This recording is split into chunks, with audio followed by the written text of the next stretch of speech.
Good afternoon, everyone. How are you all doing? Welcome along to the Sports Corner Live. We are back once again for another live football watch-along on the YouTube channel. How are we all doing? Hope you're all good, as always.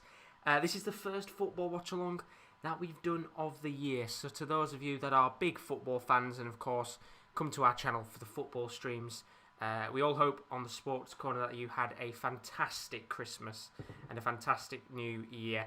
And once again, for those of you that did join the Dart streams a few weeks ago, I just want to say a big thank you once again to all of you guys for joining along, because it was a very busy period of darts over Christmas, of course, as you would expect in the sporting world. But we are back once again for another live football watch-along, and today is a very special day because it is time to watch Everton face Rotherham United in the FA Cup. And for us on the Sports Corner, if you're a viewer that knows as well, he's on the channel quite regularly, you will know that we're all, fairly big supporters of clubs towards the back end of the EFL, apart from Kieran D, of course, who supports Manchester United.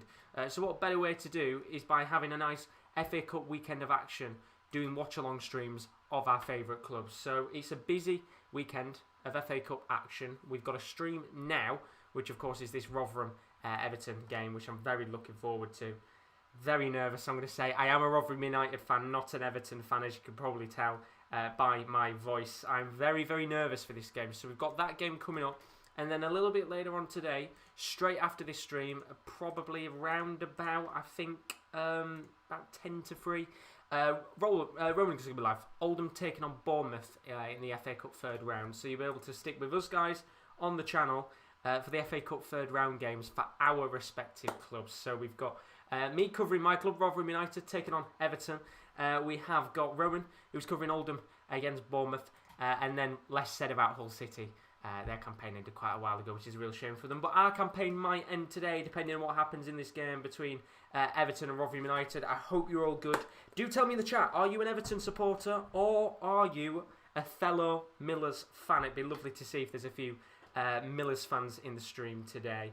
Matteo, he says hi, welcome to stream, Matteo, hope you're all good, buddy. Chris is in the stream, says hi pal, hope you're well. Come on Rotherham, of course. Thank you very much, Chris, good to see you in the stream as always, buddy. Fingers crossed Rotherham can win. Original Gunner, good to see you back in the stream again. Hope you're all good, pal. Hope you had a good Christmas and a New Year. Johnny's in the stream. Blackman in goal. Oh no. Don't worry, John. I already went on a rant about that this morning to my friend Rowan.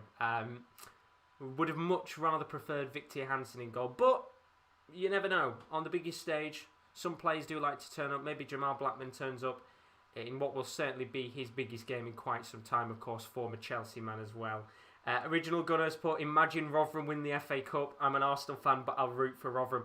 I tell you what, if Rotherham were to win the FA Cup, I think I would cry genuine man tears on stream. And then John's put up the Millers from Portsmouth. God bless you, John. Up the bloody Millers today.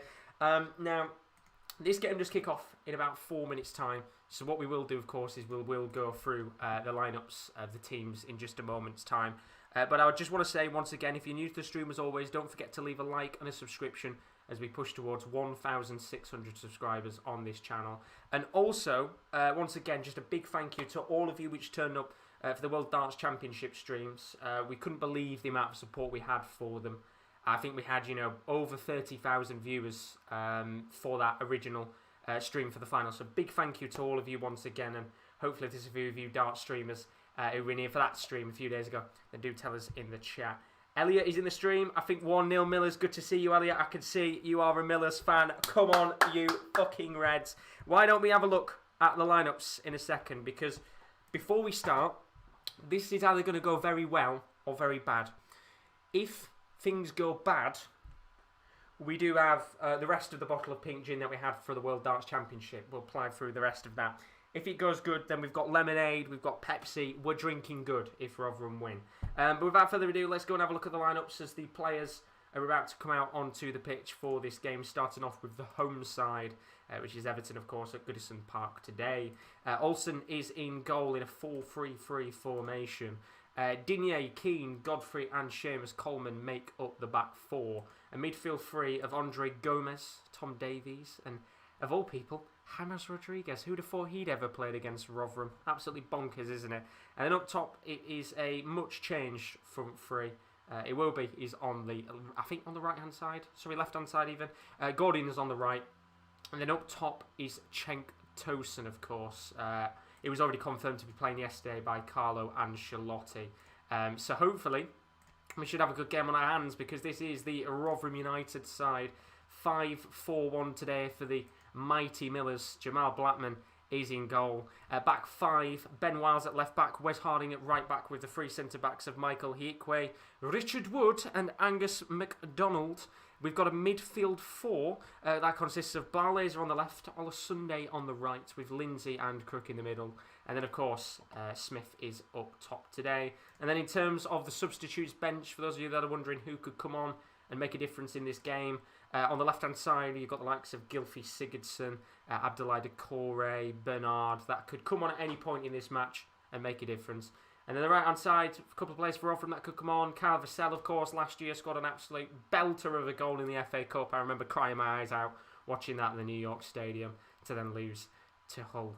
Sad times. Florian Jovassoon is on the bench as well on loan from Derby, of course. Mikkel Miller playing for the Millers as well. And we've got two keepers on the bench, Victor Hansen and Josh Vickers. So just in case Jal Blackman plays crap, at least we have two goalkeepers that can come on and maybe resurrect our form, hopefully, today. And let's see what you guys have been saying in the chat. I'm going to turn off my heater in a second because he's going to get sweaty in here anyway. Chris has put my prediction, Everton 2-1 Rotherham. Hopefully Rotherham win, as I don't like Everton because of my loyalties with Liverpool. Hopefully, Chris, we can try our best today. Bernaldo's in the stream. He says, come on, Rotherham, come on, you Millers, with Paul Warne in a woolly hat today. Rees has put, I wanted Sigurdsson. I'm not going to lie, Rees, I wanted Sigurdsson as well. Kind of disappointed he's not playing today, but I guess James Rodriguez will do. Dimski's in the chat. Oh, you're good, buddy. Good to see you again, lad. Thanks for joining once again. He says, I'll be an honorary Rotherham fan for the day. We love to see it. God bless you, Dimski. Absolute legend. Elliot's put, when will Ben be coming back from injury? I assume it should be soon. I know he's supposed to be out for a couple of months, but I'm pretty sure we've got through that couple of months. So I would expect him to be back maybe towards late Feb, mid-Feb, depending on what's happened, of course, if he's picked up another injury on top of that injury. God knows what's happened there. And then Bernaldo's put, I want to see some magic today. Come on, the Millers. Thank you very much, Bernaldo, for the support, as always. So the players are taking a knee once again, for those of you that are joining and wondering, is this going to be a live stream of the game? Unfortunately not. We had issues with that when we did the dart streams. A lot of people came in expecting us to be showing the match. Unfortunately not. But you can see my reaction, which is going to be, of course, very fun indeed. Looking forward to seeing how this game gets on today. So do put your score predictions in the chat. It would be nice to see our fellow supporters, whether you're Millers supporters or Toffee fans, what you think the score of this game is going to be. I'm going to predict, why not? Let's have a 3-2. I don't know who's going to win it 3-2, but I'm just going to say 3-2 full stop. I don't know who's going to win it necessarily speaking. So I'm going to assume we're 30 seconds in because the timer hasn't come up on my screen. So do give me 2 seconds. I'm just going to turn my heating off because it is going to get fairly sweaty in here.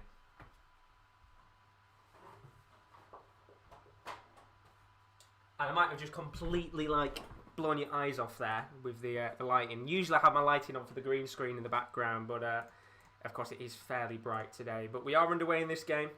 Reese has put the stream. I like this overlay. Looks clean. Thank you very much, Reese. Greatly appreciated indeed.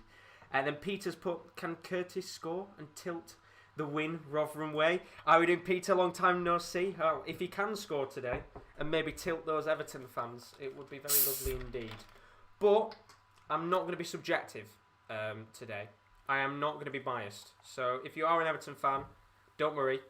This is a Toffee fan zone as well. It's not just a Millers fan zone. I will be honest and open. If Rotherham play crap, I will be saying Rotherham are playing crap as they look to come forward here for the first time properly in this game today. And I can't actually hear what's going on. There we go. Give me 2 seconds. Dimski's put, what is Rotherham's best ever run in the FA Cup? I'll tell you one thing, we haven't had a good run for quite a while. A few years ago we faced Man City, got knocked out by them, of course, 7-0, as you'd expect.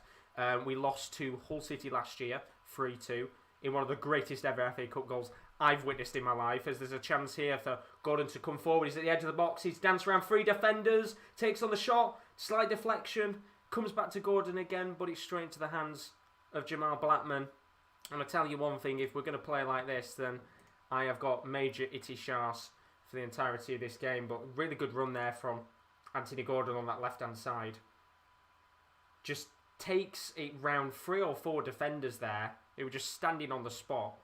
And in the end, it's a very simple save for Jamal Blackman. Thank God for that. Because, let's be honest, if you're a Rotherham fan, put your hands up if you're always a little bit nervous about Jamal Blackman in goal. Because I'm kind of nervous right now. I don't really like seeing Jamal Blackman in goal. And that's nothing against the guy. I just think he's not had the best of starts at the club so far. Original Gunner, do you have an alcoholic drink? If so, chug, chug, chug. Well, I've got Pepsi Max today. We've changed it up a bit from the dart streams, but I said if things do go tits up, then I still have got just a little bit of this bottle left from the darts. So we'll plough that off if it gets incredibly bad. As Everton look to get the ball into the box, it's come to Andre Gomez at the edge of the box, who takes the shot on, and I think there was no deflection there, but a good chance for Everton to put the ball into the back of the net there. As Everton for life is in the stream, imagine conceding to a bunch of kids. Do you know what? It's a very Rotherham thing to do, Everton for life. But a very good chance there for Andre Gomez, just from the edge of the box. We just put up the Rotherham until Sigurdsson comes on. Well, do you know what? I put my hands up and I said, I am a big fan of Gylfi Sigurdsson, so don't worry, I do have a bit of Everton affiliation to my name. I said, if Sigurdsson was to come on and score the winner, I'll put my hands up and say, look, I don't mind. I'll put my hands up and say, I like Sigurdsson, that's fine. But I'd like to see a few goals in this game. Of course, Rotherham lined up with a 5-4-1 today. It's going to be, I'd say it's going to be very tough to break them down. But Everton doing very well here, and they're coming forward once again. Long ball towards Cenk Tosun, who does try to take a touch on the ball, but eventually his touch is a little bit too heavy, and it's going to go out of play for a goal kick. But a very good start indeed to this match for Everton, who are looking the much better side so far. Not really had much of an opportunity in this game to really get a touch of the ball, Rotherham. And Carlo Ancelotti, who will be expecting a fairly resolute win, looking very calm on the touchline today with his face mask as course, as Jamal Blackman retrieves the ball for a goal kick for Rotherham. But now just put, hopefully Carlo doesn't underestimate Rotherham. Mourinho was saying you ought to respect your opponent with your best selection. Don't want to lose with an easy game in mind. Well, this is the thing. I mean, you've got to look at that Everton side today, and it is quite a strong side. Apart from the front three, which, you know, in my opinion, is still good enough to face a side like us. You know, James Rodriguez being the side, he's going to be the great creative player that, you know, allows the likes of Cenk Tosun and Gordon to get through on goal. The back four is incredibly resolute. I mean, I think I was looking earlier, I forgot to read his message in the chat. Kyle, hope you're all good, but he says, hi Josh and all, nice to see you again. Would be nice for Rotherham to win, but I can't ignore my Irish nationality and not support Seamus Coleman and other Irish who I can't remember are at Everton. There's the player I was going to talk about, Seamus Coleman. Got so much experience to his name that I do realistically think it's going to be very tough for Rotherham to break down this very resolute defence. And of course, they haven't got Pickford in goal today. Is that going to be a positive or a negative? Who knows? But a little maybe opportunity for Rotherham to come forward with a throw-in with Olosunde just a little bit further past the corner flag on Everton's attacking side here. And as we would expect, you know, if you don't really know the Millers, it is going to be a case, I think, today of us trying to make the most of set pieces. And there's a little opportunity there as the ball is flicked towards Michael into Smith. But eventually, in the end, it doesn't get to him.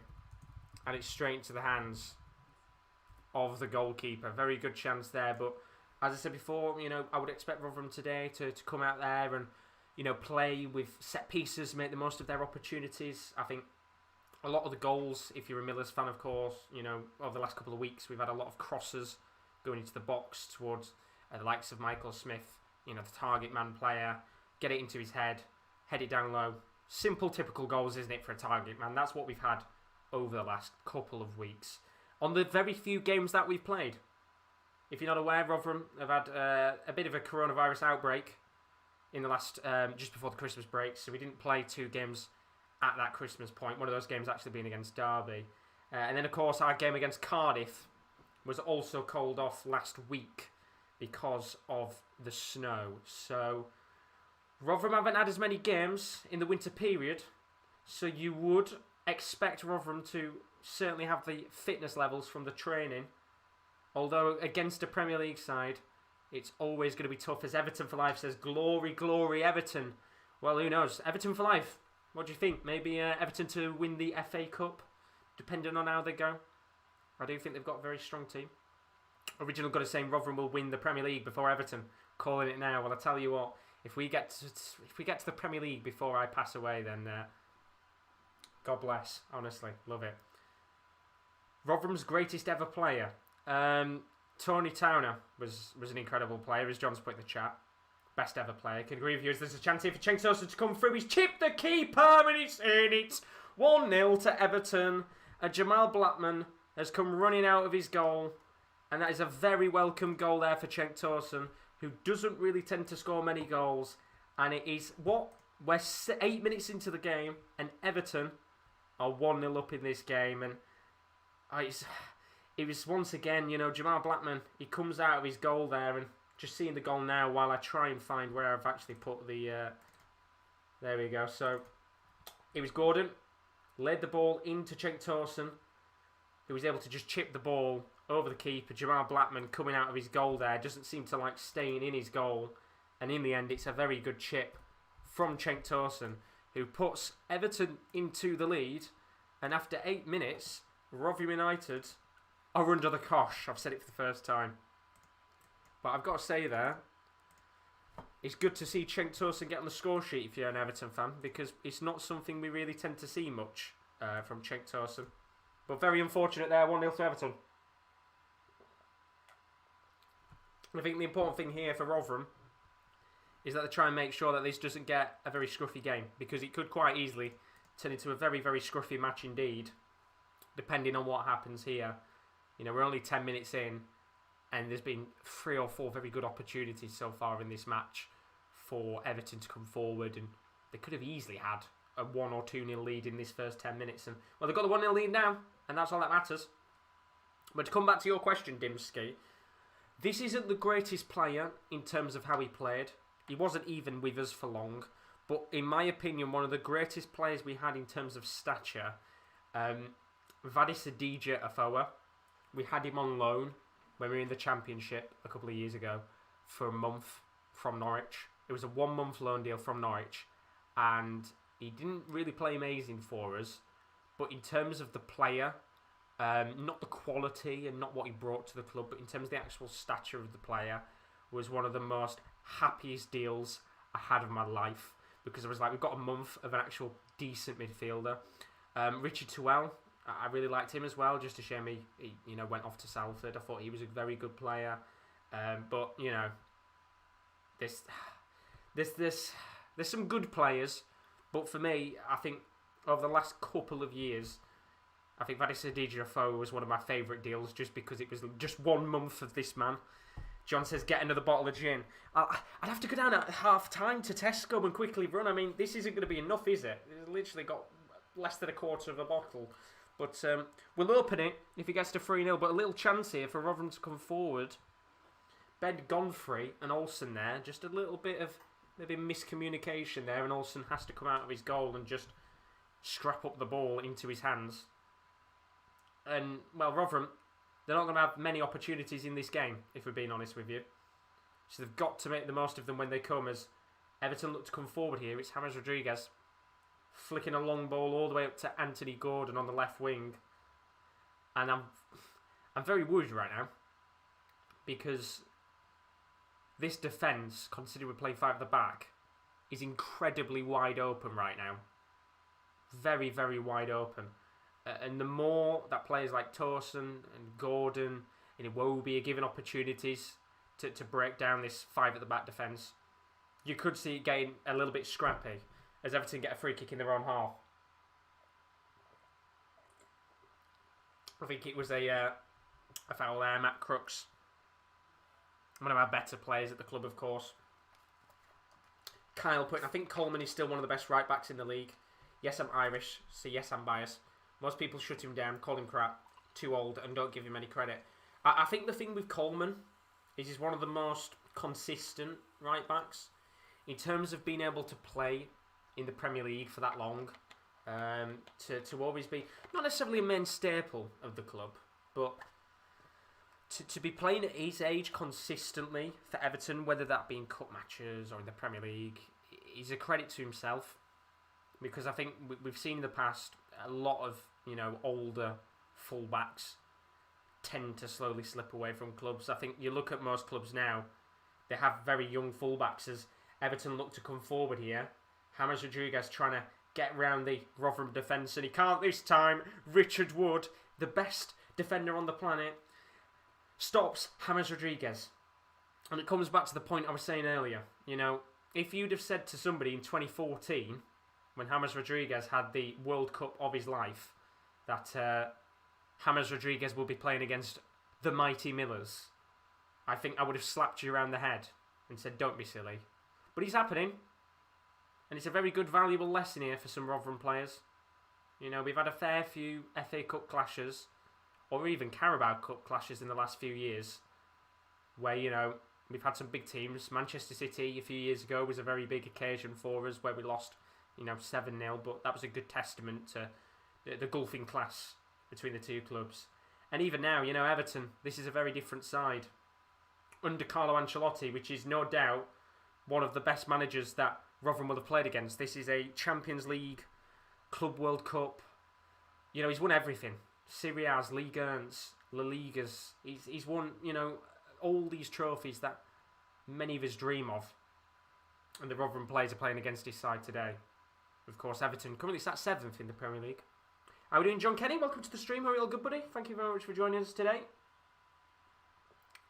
Once again, if you are new to the stream and you've enjoyed the first 15 minutes of this watch-along, then don't forget to leave a like and a subscription. We are pushing towards 1,600 subscribers on this channel. So if you are new, then it is highly recommended to leave a subscription.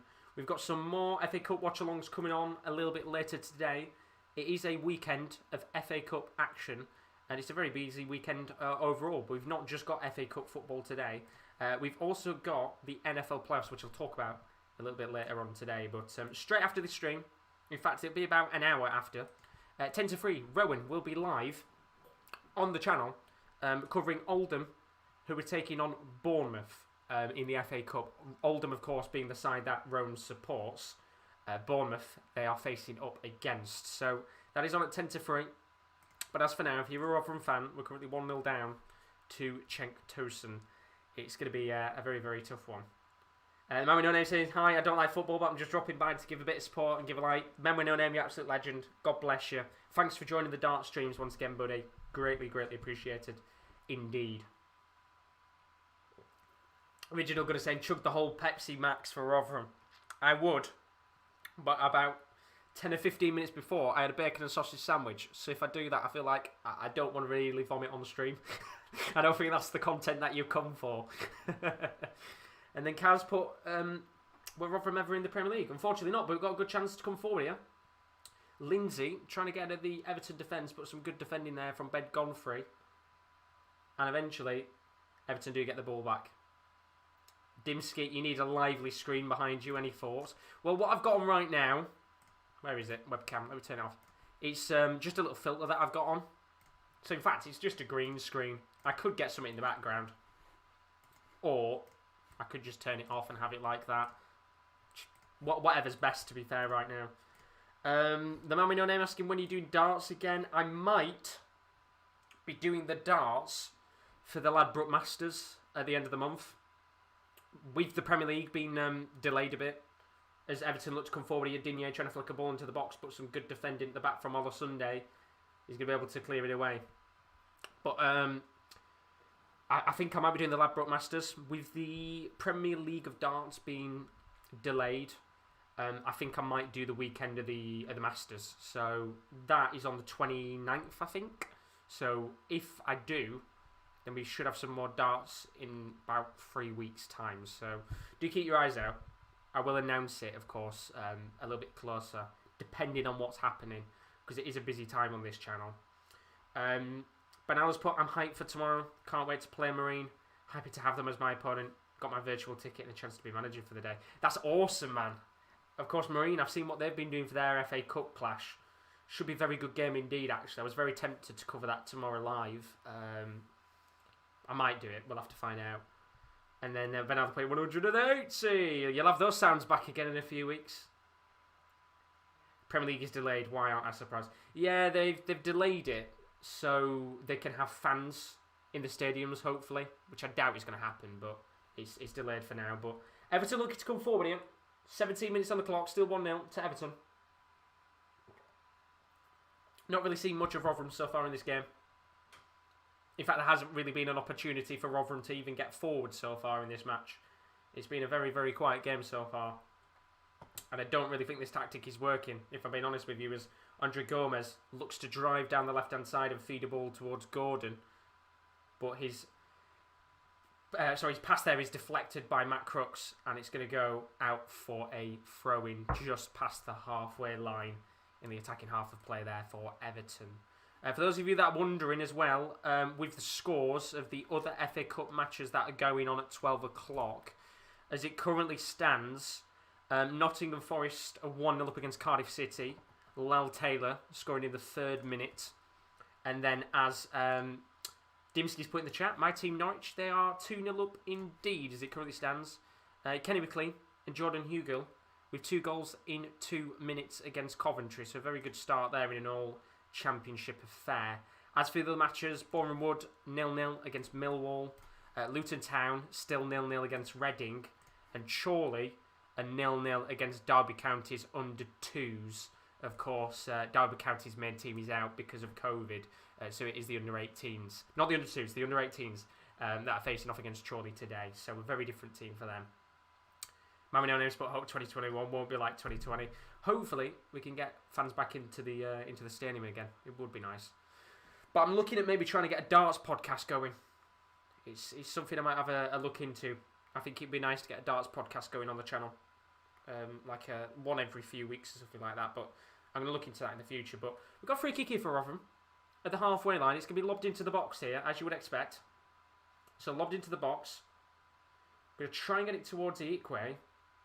You just can't get a touch of the ball. It's going to be lobbed back into the box again, but nobody's there. And eventually it's cleared away by Seamus Coleman. Rotherham here, though. Got the ball back once again.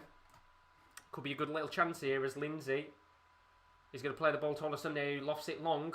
It's going to come down here and Ikwe there, just inside of the box, tries to take the shot on the volley. I think it was the half volley more than anything, but, well, as you'd expect, a centre-back, a really, really poor shot that goes completely high and wide. But it's the first opportunity of the game for the mighty Millers. And they're not necessarily looking mighty in this first 20 minutes so far. But Everton, in terms of as it stands, have had 64% possession. Rotherham only 36%, which is what you would expect, of course. You know, Rotherham not going to have a great deal of the ball today. They've got to make the most of their chances as Crooks looks to come forward here. Keeps driving. Then going to lay the ball off to Smith. He's at the edge of the box, and he's got to put that on target. Oh, my Lord. That is poor there. A little bit of promise there, but Michael Smith, I think he's just kind of scuffed the opportunity there. Really good run from Crooks. Lays the ball off into Michael Smith. Just, I think, inside of the box, and he just completely whacks it with way too much power. And, you know, Premier League strikers, 9 times out of 10, would bury that into the top corner, but Michael Smith there, putting it high and wide. It's very poor there from him. The moment no name say the darts podcast would be awesome. I mean, for you guys that are into your darts, if it's something you'd like to see, then definitely put in the chat, because it's something I would like to do. I mean, the name I already had in my head was Free in a Bed Podcast, which sounds absolutely disgusting. But I guess it could be the tagline. It could be the tagline, couldn't it? Free in a Bed Podcast. Cal's put in the chat, do you think players and clubs should be punished for breaking COVID restrictions? Just because you're on thousands a week doesn't mean you get to do whatever the hell you want. Yeah, I think they should, to be honest. I think they should. I did see something yesterday about St. Maximin. How he'd apparently, you know, breached COVID restrictions by being in a supermarket and taking a selfie with a fan. I thought that was a little bit harsh, but in terms of the consistent ones breaking COVID rules, taking the piss, then yeah, I think teams and clubs and players should, in my opinion, get punished basically. Patrick's been in the chat. You do darts? I do indeed. We were doing the World Darts Championship a few days ago. I'm looking to do a few more watch-alongs when it does come back in a few weeks' time. But I'll be definitely doing it for the Premier League of darts in a few weeks, so I'm looking forward to that. Whenever that may be, of course, because I know it's been delayed for now, but I'm up for a darts podcast. It's something I will look into. It's something I will look into. I need to work out like the setup for it and everything, but it's something I definitely want to look into doing in the near future. I think with how well that the darts did, it'd be nice to get you guys into a podcast as well. As Everton looked to come forward on the right-hand side. Ball flicked towards Iwobi. Some good defending at the back there from Ben Wiles, who lays the ball back to Blackman, who hoofs it away. He's come back, though, to Everton. Anthony Gordon trying to backheel it towards Towson. But in the end, the ball once again goes back to Jamal Blackman, who hoofs it away. And there might be a chance now for Rotherham to counter-attack. Sunday on the right wing. Going to try and dance his way around this Everton defence. Good luck when you're playing former Barcelona man Digne. But ball's been lofted into the box. Trying to get it towards Smith. The cross a little bit too heavy. But it is recovered in the end by Daniel Barlaser. And eventually, the ball is given away, and Andre Gomez, another former Barcelona man, of course, is able to get the ball away. And a little chance there for Rotherham doesn't come to anything. Although they have got the ball back again here, and it's Sunday on the right wing. The American gets round Digne. Lovely work from him. Still going. Sunday. Oh, he's come back in. He's blocked. Oh, what a save from Olsen. Still in play. And he's going to play for a corner. And that was a right chance there for Rotherham to score. And Barlaser, 3 occasions there for Rotherham. I had to stop for a second because Barlaser, at the edge of the box, absolutely whacked one.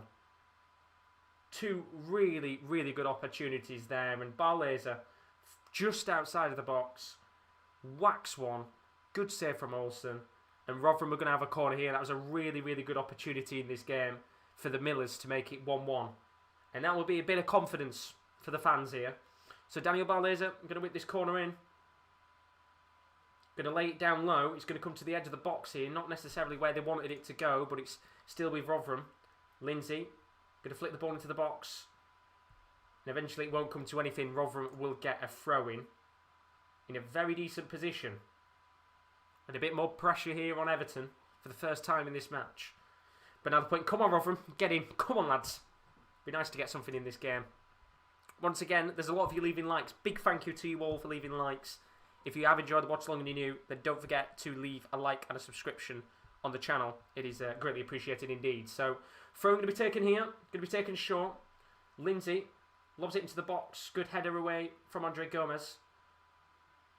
And eventually, no, Rotherham still got the ball back here. Tom Davies trying to get it away, and ball this time flicked into the box again towards Michael Smith. But this time, Robin Olsen is able to get his hands onto it and maybe lead Everton on a chance for a counter-attack. A little spell there for Rotherham, which they had to make the most of. Unfortunately, they haven't got a goal to their name. As of yet, we're only 25 minutes in. Plenty of time to get back into this match. But if you're looking for a FA Cup update, we do have a goal elsewhere. Chorley have actually taken the lead against Derby County. Remember, Derby County, of course, today coming up with a completely changed lineup because of COVID. Rooney's not there. They've got Leon's in charge. Under 18s are there. But Chorley have taken the lead. Connor Hall has made it 1-0 after 10 minutes against Derby County. So we could potentially have maybe a non-league side in the next round of the FA Cup.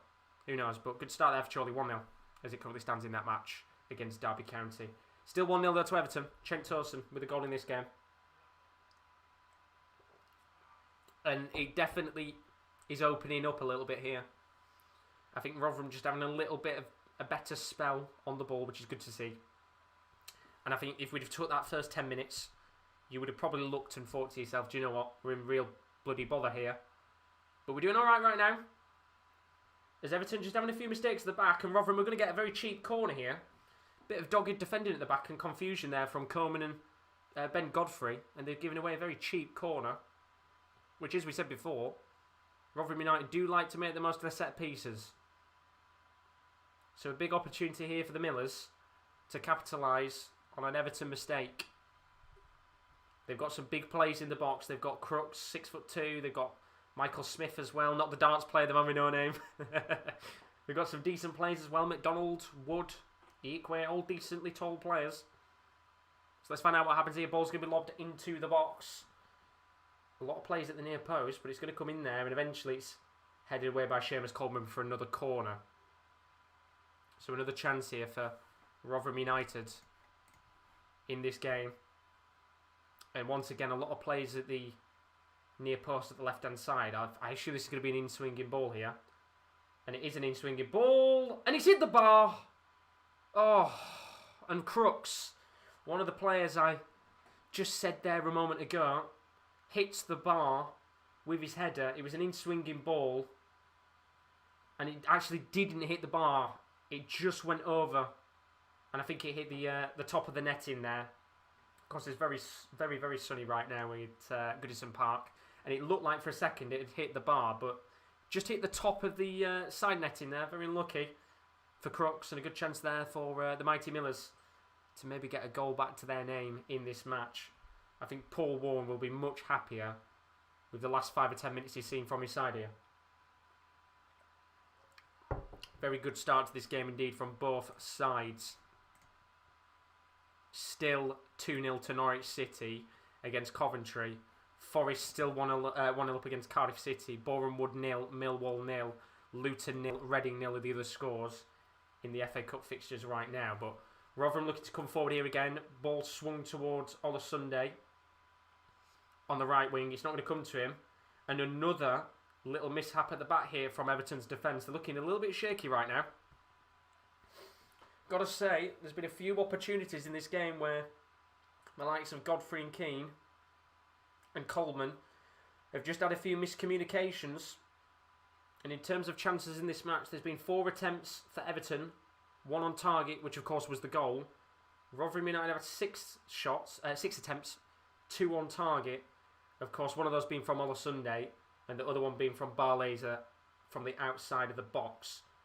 The chances are there, possibilities coming about. You're absolutely right now, Bernaldo, and I think you've got to make the most of the pressure while it's there, because, you know, as much as Everton are a good side, they're there still for the taking right now, and you've got to make the most of those opportunities while you've got them, because we could get later into this game the likes of, you know, Sylvie Gigerson. They've got Bernard on the bench as well. There's a lot of players that could come on in this match and make a difference. You've got to capitalise while you can. As Rotherham get the ball back here just at the halfway line. And they're looking to break again here. Good start from the Millers. Although they've got to fight because they are still 1-0 down. But the ball's going to be lofted onto the right-hand side. Gets it towards Crooks on the right wing. I'm going to try and lay it off into Lindsay here, which he does indeed. Good chance for this to be whipped towards back to Crooks, who's inside of the box. Got a chance to cross it into the box towards Smith. And eventually it's going to go out of play for a corner. And another chance here for Rotherham from a set piece. Daz has put in the chat, who do you think the 10th person will be in the Premier League of darts? I think, Daz, it will either be Chizzy, Dirk van Dijvenbode, or maybe someone like Wade or Michael Smith. I'm hoping it's either Chizzy or Dirk van Dijvenbode. That's my 2 predictions. You know, we could have someone like Wade or someone like that, but it'd be nice to have Chizzy in there. So the corner's been taken short. It's going to be lofted into the box, trying to get it towards Crooks at the left-hand side of the near post. It doesn't get to him in the end, and it's a bit of a waste of a set-piece opportunity there for the Millers, who find themselves going all the way back to Jamal Blackman, who's miles out of his goal right now, and he's just going to loft it long. Going to come towards Michael Smith. Ball's come down! Olsen might be a chance for a shout there for a penalty. I think a couple of players with their hands up. I don't think it's a penalty, to be honest. The referee, of course, could have it checked by VAR, which is in play today. But just having a look at this opportunity, it was lofted along by Blackman. Has come towards the path of, I think, the run there was actually from Hiikwe, again, who finds himself in a striker's position, and it's not a penalty. Absolutely don't know why any player's protesting for that. I think, if anything, there it was more Hiikwe getting a few touches there on Robin Olsen. But No penalty. And Rotherham look to come forward again here. With 32 minutes on the clock.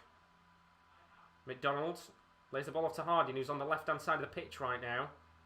Digne doing very well to get the ball back. And in the end, it's Everton who are going to have to clear away here. But it's come back to Rotherham. Real desperate defending right now. And I've got to say, apart from that early goal for Cenk Tosun, very happy with the start for Rotherham here. They just need to get a goal back in this game soon, or else I can see it starting to run away from them, as you expect the fitness levels to be a little bit higher from this Premier League side. Daz asked if they're using VAR. Yeah, they are. I think in the Premier League sides have got VAR, so it should be used in these games. I know our account, Rotherham's account, did tweet out this is apparently the first game that Rotherham have played, which has used VAR. So, quite interested in that respect, of course. Being in the Championship, you don't have that privilege, unfortunately, which I think is something they should be looking into, in my opinion. As Rotherham are given a free kick here at the halfway line, and I think it was James Rodriguez has been adjudged to have fouled one of the players there. I think that's a little bit harsh on him. But it is going to be another chance here for a free kick at the halfway line, which Jamal Blackman is going to take, and once again another set-piece opportunity in this match for Rotherham United. We saw Jamal Blackman about a minute or two ago put a really good ball into the box. Can he do it again? So he's going to loft it long. He's come into the box towards Michael Smith. He's come down on the volley. What a save from Olsen, but in the end there, the flag's gone up. I think it's had been adjudged to have hit someone in the box. But Jamie Lindsay there, hitting the shot on the volley. And I just want to see here what's happened. And in the end, it was actually, it's the right decision in the end there. It looked like, I think, Angus MacDonald, who went to head the ball down for Lindsay, was adjudged to have been offside. And another chance going wide there. And another good save from Olsen, who's had a very good start to this match. Had a couple of good saves in this game, although Everton going long ball here, and eventually it's into the hands of Blackman. Carl's put in the chat, I got a tablet a few days ago and watching YouTube vids on it. It's so clear. It feels like you're right beside me, Josh. My phone looks so miserable compared to this. Tablets are good though, you know, like iPads and stuff. Is it an iPad you got, or did you get like a Samsung one? But they are very good, aren't they? Really, really good. I mean, phones are okay to watch YouTube on, but when you can get a bigger screen, it's always better, isn't it, at the end of the day? Always much better. Dimsky, why are Premier League players supposedly fitter? Because of the standard of the game. You know, the standard of the Premier League is much higher than the standard of the Championship. So you would expect the Everton players to be a lot more fitter, to be be a lot more switched on. I think, no disrespect to my club Rotherham, but I think we have quite a bad tendency to concede late on in matches, and switch off a little bit. While teams like Everton, yes, they will switch off from time to time, but realistically, they're going to be much more switched on, a lot more fitter, and you would expect them to maybe go on and win this game as Rotherham come forward here again. Crooks going to lay the ball off to Wallace Sunday, who's inside the box on the right wing, going to flick the ball towards the path of Michael Smith, although his cross is a little bit too weak, and he's picked up by Coleman and cleared away. So another good chance there for Rotherham. And then Daz, of course, asked us earlier about the Premier League of darts, which I answered. So, good few questions in the chat there. But welcome to the stream, John Kenny. Hope you're all good, buddy. Thank you very much for joining us.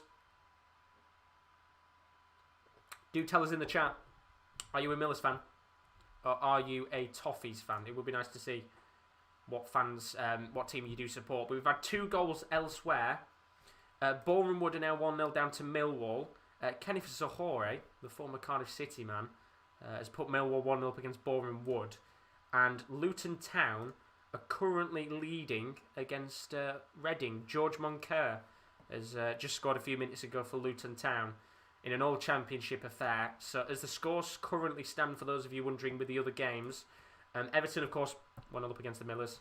Millwall 1-0 up against Boreham Wood. Luton Town 1-0 up against Reading. Forest 1-0 up against Cardiff City. 2-0 lead for Norwich against Coventry. And Chorley 1-0 up against Derby County. As Everton look to come forward here. James Rodriguez about 35 yards out. There's the ball off to Tom Davies. Now with Luca Digne, who, once again, if you just head to Luca Digne when he was at Barcelona, you will play against Rotherham United in a few years' time. You would absolutely not believe it, would you? Bonkers, isn't it, when you think about it? Jack Jackson is a Millers fan. God bless you, Jack. Hopefully we can go out there and get a point. A point? What the fuck am I talking about? A goal. Point. Point? What am I... I'm not even drinking. Point. Bloody hell. Hopefully we can get a goal to make it 1-1, is what I wanted to say. I'm so used to covering league games, it's strange covering cup matches. Bloody point. Will you be doing the draw on Monday? I think so. I know it's 4th and 5th round, isn't it? So I might look into it. It all depends on what's happening because we've got NFL playoffs coming. But chance here for Everton to score a second, and Cenk Tosun very nearly had a second goal in this game, and a ball was lofted on that right-hand side into the box. It was James Rodriguez. Laid the ball into Seamus Coleman, who just crossed it into the box towards Tosun. And it was a little bit of an awkward angle there for the former Besiktas forward to be able to take it quickly and put it into the back of the net. But the spin of the ball there sends it past the far post on the left-hand side and out of play for a goal kick. But big confidence booster for Cenk Tosun. One of the many, I think, Everton strikers that have come to the club and struggled since they've joined. But that would be a good confidence booster for the former Besiktas man. What games are you doing throughout the week? Well, the way that we're doing it this year, we kind of changed it up a little bit. As you know, if you're a regular viewer on the Sports Corner, you'll know we've done a lot of streams where we've done them. We'll have two of us with the green screen. We'll talk through the game. We're still going to do that from time to time, but we've changed it up a little bit. We want to do more watch-alongs on this channel, and purely because, as you kind of notice, I think a lot of the watch-alongs that we've done, I tend to be in them, just because it's easier for me to, set everything up, do the layouts and the templates, which I'll talk about in a second, because Everton are coming forward here. Really good tackle there from Sunday on Digne, and a good chance there for Everton to come forward. He stopped, but as I said, because I make a lot of the templates and stuff for the channel, I do want a bit more free time to myself. So what we're going to be doing is we're going to be doing a lot more singular watch-alongs. So it'll just be one of us on our own covering a game. You guys in the chat giving us talking points and things like that. So today we've got this match right now. Straight after this, about 10 to 3, Rowan is going to be going live with Oldham against Bournemouth. Of course, Rowan does support Oldham, so he's going to be covering his team. And then straight after that, we've got the NFL playoffs. If you're a big fan of the NFL, Bills are taking on Colts. I think the guys will be live at about 5 to 6 UK time for the NFL playoffs. So we've got the NFL playoffs coming this weekend. I've got a few of those games going on. And then next week, I think on Wednesday, I'm going to be covering the French Super Cup, which is PSG taking on Marseille. So I'm going to be covering that game live on Wednesday night. But on every stream, there'll always be at half-time a little advert to tell you guys what's going to be live on the channel. So I would highly recommend sticking about at half-time, because I will run through what's to come on the channel over the next few days. But because we're doing a lot more singular watch-alongs, we will be doing a lot more games in the future. So there's going to be a lot more watch-alongs to come. So whether you like your Premier League, whether you like Ligue 1, Serie A, we're going to be doing a lot more football ones. We've got darts watch-alongs coming in a few weeks' time. As I said, when the Premier League of Darts returns, I'm going to be covering that live. I'm a big darts connoisseur. In March, Rowan will be back with the F1 streams. We've got a few wrestling watch-alongs. I think Rowan might be doing a Royal Rumble watch-along at some point as well. So we've got plenty to come. But as we get closer towards certain events, we'll of course keep you up to date with that. But 4 more minutes left even, of this first half between Everton and Rotherham United. Everton's still 1-0 up here, but Rotherham, we've still got a little bit of a chance here to maybe get a goal back before half-time. Michael Smith coming really deep here. Going to have to lay the ball to Sunday. He's going to drive down the right-hand side. Still got the ball here, the American. Tries to flick a ball into the box, and it's a very good tackle there from Digne. And the ball is going to go out of play here for a Rotherham corner. And a very good chance indeed here for the Millers to maybe get a goal before half-time. Cal's put, that Pepsi Max is starting to make you a bit tipsy. I tell you what, I will never be as tipsy as what I was on that final stream a few days ago. That is probably one of my most favourite streams I've ever done. Just having drinks, being tipsy, watching the darts, having a couple of hundred of you guys in the stream. It was one of my favourite kind of watch-alongs that I've done. I love the darts because you guys are so supportive, and it's just such an enjoyable sport to watch. It's good fun indeed. Daz has asked, do you know if anyone on your channel will be doing Liverpool Man United next week? Well, Daz, you're in luck. KD, or Kieran D, as he's known on our channel. He was in the comments earlier on. He did say, come on, Rotherham, God bless you. He's a Manchester United fan. So any Man United games over the next few weeks, any big ones at the very least, Kieran will be covering, no doubt, from what I know. So do expect a lot more Man U ones on here, as well as there's a chance for Rotherham as Matt Crooks takes a volley from outside the box, but eventually it does go out of play for a goal kick. But there will be a good few Man United watch-alongs on the channel as well, because as a kid, big Man U supporter. So do expect some reactions if Man United do poor in games. But yeah, that will be covered next week. That will be covered next week, definitely. Looking forward to that game, actually. And then John asked, what team do you follow? Rotherham United, funnily enough.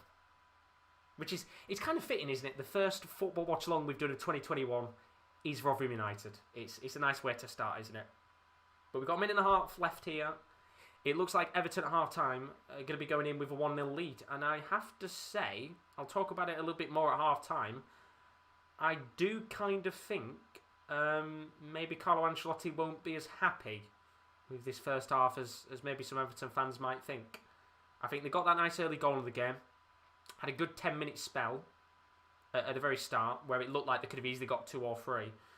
But ever since then, Rotherham have had a few decent little opportunities in this game. Olsen's made a couple of very good saves. And I think he's been a lot more cagier than Ancelotti would have liked to have seen. And if it continues like this in the second half, I do think we'll see a few changes from Carlo. But I'll talk about that at half-time, of course, which is in about 50 seconds, as Jamal Blackman comes out of his goal and hoofs the ball away.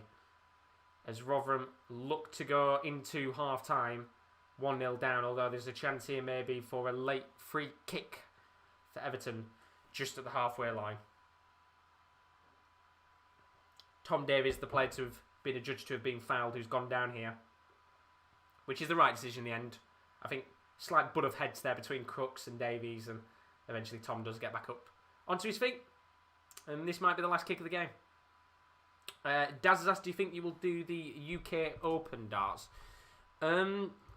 I want to do a lot of the big competitions, so probably I might do the UK Open. I'm pretty sure it will be one of those I'll be looking at doing. But I'm looking at doing, of course, we're doing the World Darts Championship in December. We'll be doing, I think I might be doing the Masters in a few days' time. Well, in a few weeks, even not a few days. The Premier League of Darts I'll definitely be doing. That's 100%, I'll be doing that one whenever that is, of course. And if fans are back in the stadium, there might be 1 or 2 weeks where I won't do it because I'll be there. But that's only if fans are allowed back into stadiums for it, which I doubt, if I'm being truthfully honest with you. I think we're in for the long haul here. But going to be lofted into the box here. Jamal Blackman going to get the ball, and with 20 seconds left, I think we're going to go into half-time. Only 1-0 down, which is not bad. I think it could have been a lot worse after that first 10 minutes. And as I said, I'll talk about that in a second. John's asked, who's your favourite darts player? Gary Anderson is my favourite darts player. In second, Nathan Aspinall. Is in second for me. As the half-time whistle goes, and it is half-time in this game, and Rotherham United find themselves 1-0 down against Everton, but it hasn't been plain sailing for the home side in this game. It started off with an early goal in the 8th minute from Cenk Tosun, who chipped Jamal Blackman in a one-on-one opportunity to make it 1-0 to Everton, and it kind of looked like for that first 10 or 15 minutes we were going to be going into this game and maybe seeing a few goals towards Everton. But I think you have to say, if you're a Rotherham fan right now, and of course me being a Rotherham fan as well, I think looking at that scoreline at half-time, it's not a bad performance so far from Rotherham United. It was that first 10 or 15 minute spell, which, you don't want to concede, but unfortunately we did. You look to feel your way into the game, and since then, I do kind of think you have to say Rotherham have had the better of the opportunities. There was two very good chances in quick succession from Rotherham. Ola Sunday had an opportunity from the inside the box on the right-hand side. He tried to hit a shot at the near post, but which Olsen saved. His save then rebounded towards the path of Barlaser, who eventually hit a long-range effort from outside of the box, which, once again, Olsen had to save. And then there's a few little opportunities elsewhere. Ihikwe had one or two chances. I think Lindsay had an opportunity, which was eventually judged to be offside in the match. And I think if you're a Rotherham fan, you'll be looking at that first half, and you'll be thinking to yourself, do you know what? It's a shame we're 1-0 down right now. If we hadn't conceded in that early few minutes, it could have been a much tighter game. But as it stands, Everton are 1-0 up. And as I said before, I think if you're Carlo Ancelotti, you will be looking at that first half and thinking, great. We are 1-0 up in this match. That's fantastic. But I think they will be looking to just up the level a little bit in the second half and really get this game done and dusted. Because the longer it stays 1-0, the longer you keep giving Rotherham opportunities to get back into this game, you would kind of expect Rotherham to keep piling on the pressure, maybe score. I'm not going to say they're definitely going to score, but it could quite easily happen. So, do I see Everton making changes? I don't necessarily see them making changes within the in the first half break, but give it 10 or 15 minutes and maybe we might see someone like a Gylfi Sigurdsson. Or personally, I think someone like a Bernard will come on, somebody with a bit of pace that can really go at that Rotherham back line and try and stretch the boys, because that first 10 or 15 minutes, it was an incredibly stretched back five. But they seem to be playing a lot more tighter now, which is very good indeed. But Benny's in the chat. How are you doing, you absolute legend? He says, good to see you, mate. Good to see you too, buddy. He says, fair play to Villa last night with the youngsters. Done themselves proud. Really, really good first 45 they played, and even then, I think it was expected to turn into a little bit of a drubbing, but they did themselves very, very well indeed. And if you're Louis Sibley, you'll be absolutely buzzing that he scored against the Premier League champions. But before we talk about what's to still come on the channel today, a quick update for you at half-time across the board in the 12 o'clock FA Cup matches. We've had a goal in every single game. Boreham Wood are currently 1-0 down to Millwall. Kenneth Zohore, former Cardiff City man, has put Millwall into the lead in that game, so we could potentially be seeing our first non-league side knocked out of the FA Cup third round. Luton still 1-0 up against Reading at half-time. George Moncur in the 30th minute, opening the scoring in that game. Looking at the stats of that match, Luton doing very, very well indeed so far. Nottingham Forest 1-0 up against Cardiff City, two struggling sides in the Championship. Lyle Taylor scoring in the 3rd minute of that match, putting Forest into a 1-0 lead. Good start there for Chris Hughton's side. Norwich City 2-0 up against Coventry. These two, of course, played a few weeks ago, actually, in the Championship. It was a very good game indeed. And right now, Kenny McLean and Jordan Hugill with 2 goals in that match. 2 goals in 2 minutes, actually, to give Norwich an early lead.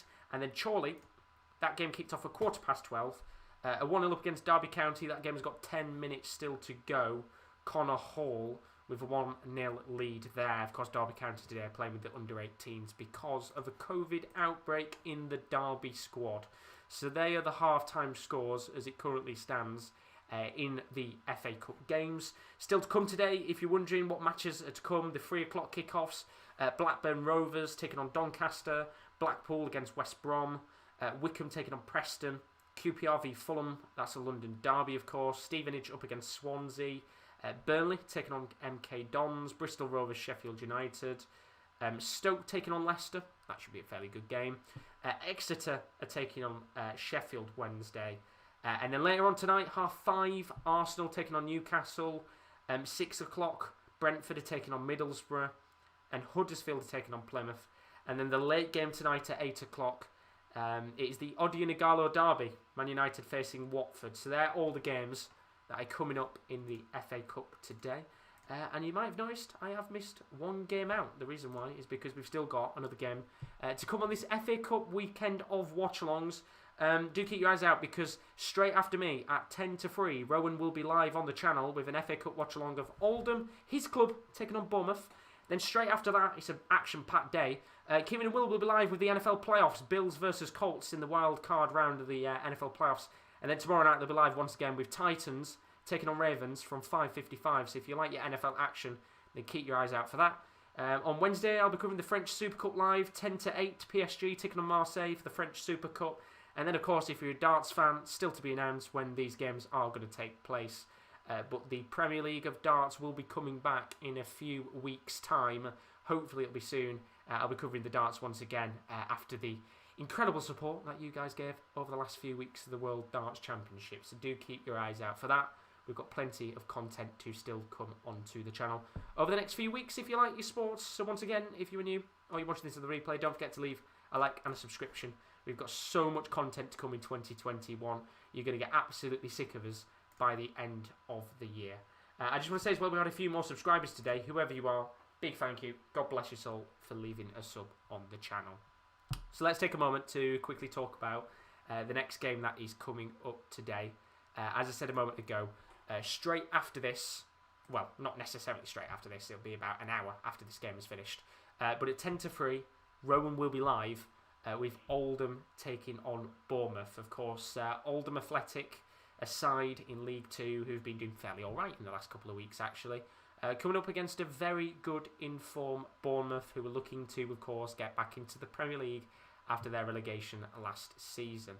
Oldham aren't actually playing at home today. It's going to be played at the Vitality Stadium. Bournemouth's conditions looking to be better, which therefore means it's going to be played at what was a Premier League ground last season. So I think there'll be a lot of Oldham fans who'll be fairly happy with that, because Oldham have tended to do a lot better away than they have at home this season. So could we potentially see a shock on the cards later on? We'll have to find out indeed. So as I said, Rowan will be live at 10 to 3. He'll be covering that game alongside keeping you up to date with all of those 3 o'clock kickoff scores. So even if you don't support Oldham or Bournemouth, then do join him. It's going to be a very, very chill stream indeed. And he will be covering all the scores across the board from the FA Cup today. So do keep your eyes out for that. And then, as I said before, we've got NFL action tonight. The playoffs are on. Our first NFL playoff watch-along on the channel. Do join Kieran L and Will for that later on today. So that is everything up to date in terms of what is going on the channel. Let's go back to this game between Rotherham United and Everton. Of course, Everton 1-0 up as it currently stands against the Millers. And I think there's some work to do here for the Toffees right now. It was a very, very good start to this game for Everton, getting that nice early goal in the match. But ultimately, Rotherham, as the game has continued on, I've just slowly got back into this game, had a few very good chances, and I think probably the better player on the pitch right now is Robin Olsen, making a few very, very good saves, of course, on loan from Cagliari, looking like that is going to become a permanent deal in the next few days, depending on what happens. But for those of you that are wondering who could come on in this game, let's take a moment to just have a look at the subs bench. As you can see on the left-hand side of your screen, we have got the Everton bench.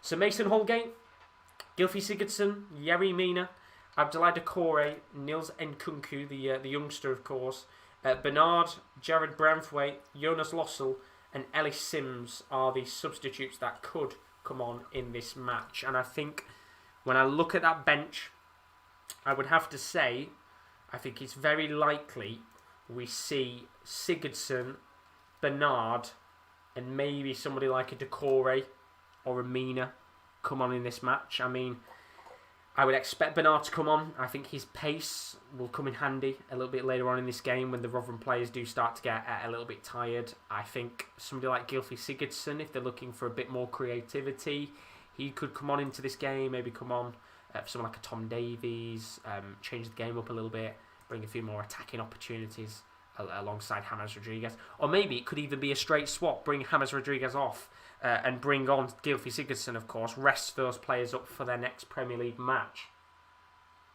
As for Rotherham, you can see on the right-hand side of the screen, apologies, having a quick drink there. We've got 2 goalkeepers on the bench in Victor Hansen and Josh Vickers, although I have to say I don't think Jamal Blackman's really done much in this match so far, because there's not really been a great deal of Everton chances apart from that goal. But Billy Jones, Kyle Vassell, of course, scored an absolute pile driver of a goal last year in the FA Cup for Hull City. That will certainly be a goal that lives long in the memory for him. Leicester City loanee George Hurst, he's on the bench too. Michael Miller, Trevor Clark, Curtis Tilt and former Derby man. Well, I'm saying former Derby man, he's on loan from Derby. Florian Josefsohn, he's on the bench as well could be a chance maybe for one of those players to come on in the match. And I think if we're looking at players most likely to come on, it's probably going to be attackers, depending on how this game continues. I do think we might see George Hurst or Vassell at some point in this game.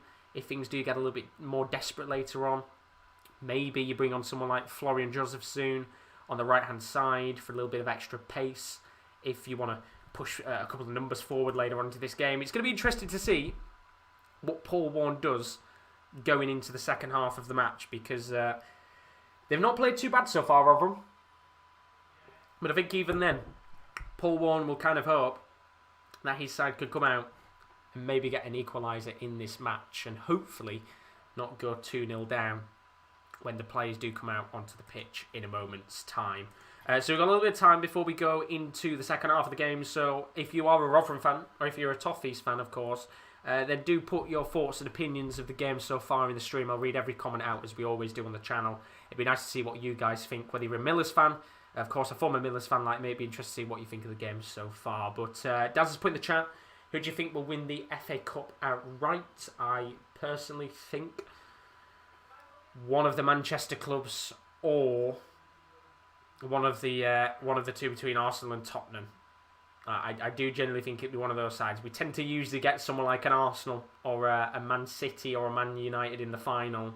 I do think one of those two sides, at the very minimum, will make the final, depending, of course, what happens in terms of the clubs that they get drawn up against and things like that. Because, if you're not aware, the FA Cup draw is slightly different to what it usually is.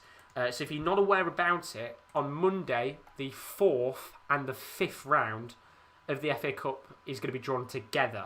The reason why is because of fixture scheduling. Of course, with the whole COVID outbreak, I think it's just easy for them to draw the stages kind of combined rather than doing them separately. So there's going to be two draws going on Monday, the 4th and the 5th round, just to make things easier for fixture scheduling and things like that. So if you do go through to the next round, of course you will get to see who you face in the next round, and potentially who you might face even a little bit further on if you can make it through. I think if you are one of those non-league sides that gets through, it's the perfect opportunity to kind of guide out and plan who you could face in the future rounds of the competition. But be interested to see how that goes down there. And then Kyle has just put, just a rant, Kelleher was playing last night for Liverpool, but instead of the commentator pronouncing his first name properly, he skips it and says Kelleher. Irritated me a lot. I might have just done the same thing. So if I'm as bad as the commentator, I do apologise. How do you pronounce it? Because I don't want to butcher his name. I mean, there are some like Irish pronunciations that are bloody hard to do, aren't they? But I think it's more for the protection of not butchering his name and looking at like an absolute prat. But I've just done the same thing, so I'm doing the same thing as what he's just done. But from what I can see, the Everton players are back out onto the pitch. As we expected, no changes from Everton in the second half. I do think, they've got a lot of players on the pitch which don't tend to play much anyway. So I would assume, 60 minutes into the match, we might see a few changes here and there from Everton. As I said, bring on the likes of Bernard into this game with a bit more pace in the match. But no changes so far. James Rodriguez, I still can't believe we're bloody playing against James Rodriguez. It's mad, isn't it, when you think about it? So we're just waiting for Rotherham United to come back out. Obviously, must be a big talk in there from Paul Warne in terms of trying to, bring his players into this game. They've been in it for quite a lot of this match so far, but he wants to bring the very best out of them and maybe take this game to extra time or penalties. Remember as well, another thing I did forget to say is that there are no replays in the FA Cup this year.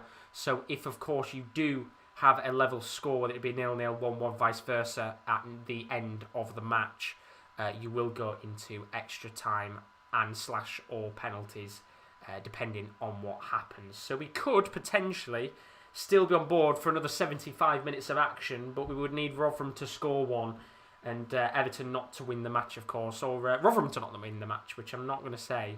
I don't want that to happen because I think it would be very nice for Rotherham to go through.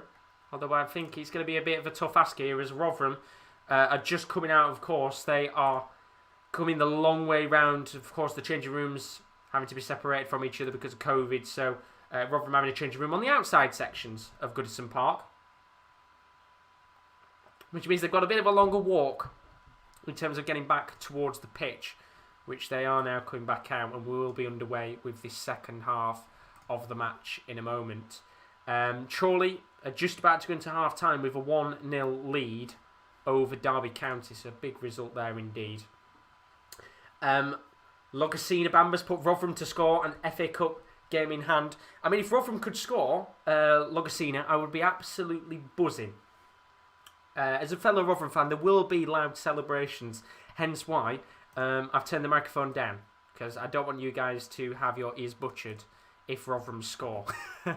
You already get your ears butchered anyway when I'm screaming for 180s in darts. It will get very loud if Rotherham score, and I don't. Usually, I'd say I don't care about people being woke up, but it is 1 o'clock in the afternoon, so if you're not up by now, then I guess you're going to get woken up anyway if they hear me screaming in a few moments' time. Oscar Lates put, come on Everton, very best of luck, buddy, of course. I'm a Rotherham fan, but Everton still have a chance here. They're 45 minutes away from the 4th round of the FA Cup as we get back underway with the second half of this game between Everton and Rotherham United. Of course, the only goal of the game is what I wanted to say. Only game of the goal. Bloody hell. Put the drink away. Only game. I've done it again. Only goal of the game. I've done it twice now. Only goal of the game is for Cenk Tosun, who scored in the 8th minute. Finally got my bloody words out. That's twice I did that. Walked into the trap twice there. Cal's put, it's alright, Josh. I would never get mad at you. It's pronounced Quavin. And well, there are calls here for a penalty for Rotherham. But the referee there waving away those penalty shouts instantly. I just want to see what happened here. So it was on a Sunday. We came down the right-hand side of the pitch. Got into the box. And, yeah, I mean, it's a good performance so far from Ola Sunday, but it was a slight brushing of the sides there between Ola Sunday and Andre Gomez. And if there's any Rotherham fans out there that are saying that's a penalty, then I would completely disagree with you there. I think that was a slight brushing of the shoulders. And maybe in the Championship you might get away with a few of those calls from referees. There are some pretty shit referees in the Championship, but I don't think you can get away with it with VAR and Premier League referees at this stage of the FA Cup, can you now? Daz has asked how many subs are allowed. I think it's 3. If anybody knows in the chat how many subs there are, let me just quickly check the Villa game. I'm pretty sure it's 3 substitutions, which I think is wrong. I think it should be 5 in my opinion. But I'm just checking out with the Villa game yesterday. See how many subs were made. Oh no, sorry, it's 5. It is 5. Liverpool made 5 subs yesterday. It is 5, my bad. So there could be 5 changes in this game. All depending on what happens here. But Everton here looking to come forward. No changes by either manager in this second half, as you would expect. And Rotherham, who kind of ended the first half very well indeed, are coming forward here. And there's a good chance for them to come forward.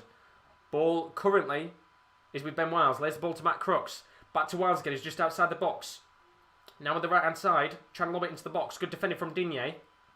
And now there's a good chance here for Everton to counter-attack between Cenk Tosun and James Rodriguez. And it's Tosun who's driving down the middle.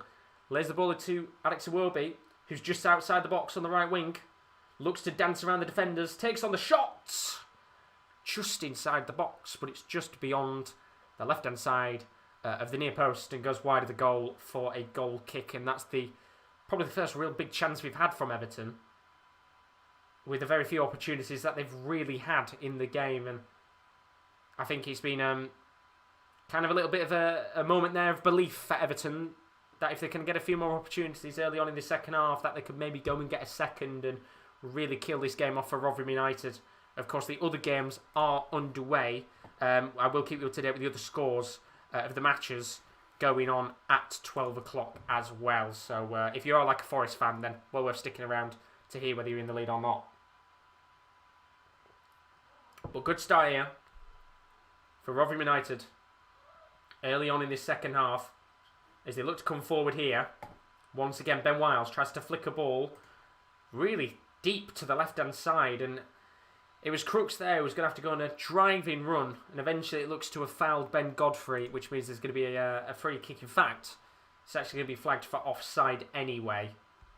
Crooks did get a slight touch of the ball, and Everton here just going to try and look to break the play for a few moments. And Robin Olsen has had a very good game so far. As I said at half-time, had a few good opportunities to make good saves in the game. I think the bar laser chance was one of his better saves in the game on a Sunday as well earlier on from that right-hand side. With another really good opportunity, and I think he's probably been our best player so far on a Sunday. Looked very, very good in this match so far, playing as a right mid. As we have a free kick here for Rotherham United just at the halfway line, which Jamal Blackman, of course, is going to lob into the box. Rotherham trying to make the most of these set-piece opportunities. So Blackman hits it long. Gets it towards Rotherham. He's going to come down here. Not a good clearance away from Seamus Coleman. And in the end, I think it's Alex Iwobi who's just had to boot the ball out of play. And Rotherham, we were throwing in the attacking half of play here, might have just got a decent opportunity to build up some play and maybe have another chance. Wes Harding with a throw in here. And I haven't got the gin out yet because I still believe we could maybe get a goal in this game. I don't think it's any time to feel sorry for myself yet. If we go, if we go like 3-0 down, then that's when the gin might come out. But we're still well and truly in this game right now. I think it's a good performance so far. As Rotherham have another throw in here, just past the corner flag in the attacking half of play here for the away side. So it's Wes Harding who's going to take a long throw in here. The former Birmingham City fullback. Going to loft it long. And well, it wasn't the most convincing lobbed ball in, but Michael Smith goes for the bicycle kick. Doesn't connect with the ball.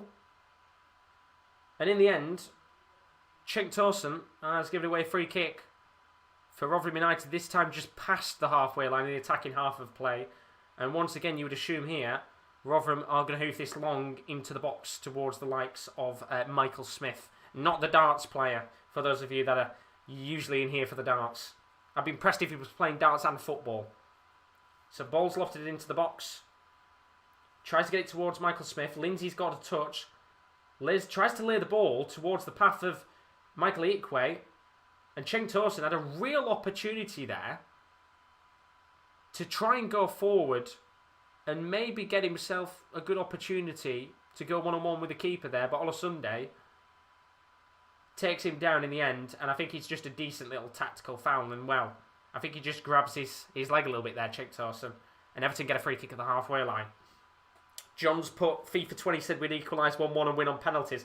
Well, if that happens, John, there'll be some major celebrations in this stream. There'll be major celebrations. I mean, it's nice to do a Rotherham watch-along. Of course, we're not on TV a great deal. And when we are on TV, we're covering the Champions League on this channel. So I don't even get to cover those matches anyway. So to be able to do a Rotherham watch-along is very nice indeed.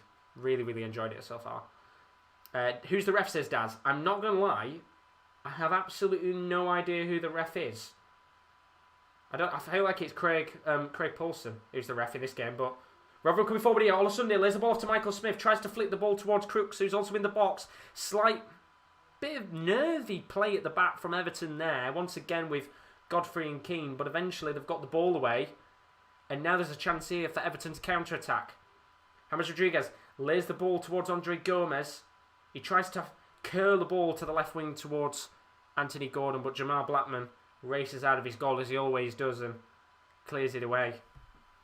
John's put Blackman might be better at darts. Might be something he might have to look into in his career, because he's not had the greatest start as he is a Millers player. I think there'll be a few people, depending on how he plays the second half of the season, kind of glad he's left when he goes back to Chelsea, I think. Not been the greatest of players, has he?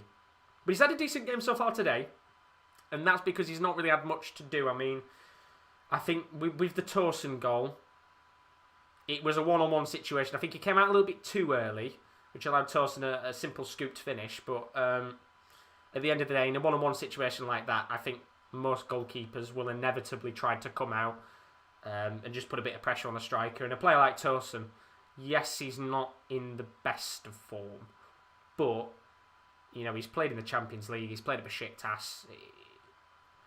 He's going to finish 9 times out of 10. Stuart Atwell's the ref. Thank you very much, John. Stuart Atwell is the ref. I couldn't remember the name of the guy. I don't know why I said Craig Paulson. The first name that came to my head there was Craig Paulson. But Everton looking to come forward here. Once again, if you are new to the stream and you have enjoyed the watch-alongs so far, don't forget to leave a like and a subscription. We've got plenty more watch-alongs to come on the channel. If you are an Oldham or Bournemouth fan, then at 10 to 3, Rowan, who is an Oldham fan, is going to be covering that game between Oldham and Bournemouth, doing a live watch-along of that match. So if you're looking for some more FA Cup watch-along content, then do stick around at 10 to 3 as League 2 Oldham versus Championship Bournemouth. Could we maybe see a shock on the cards? We will have to find out, of course.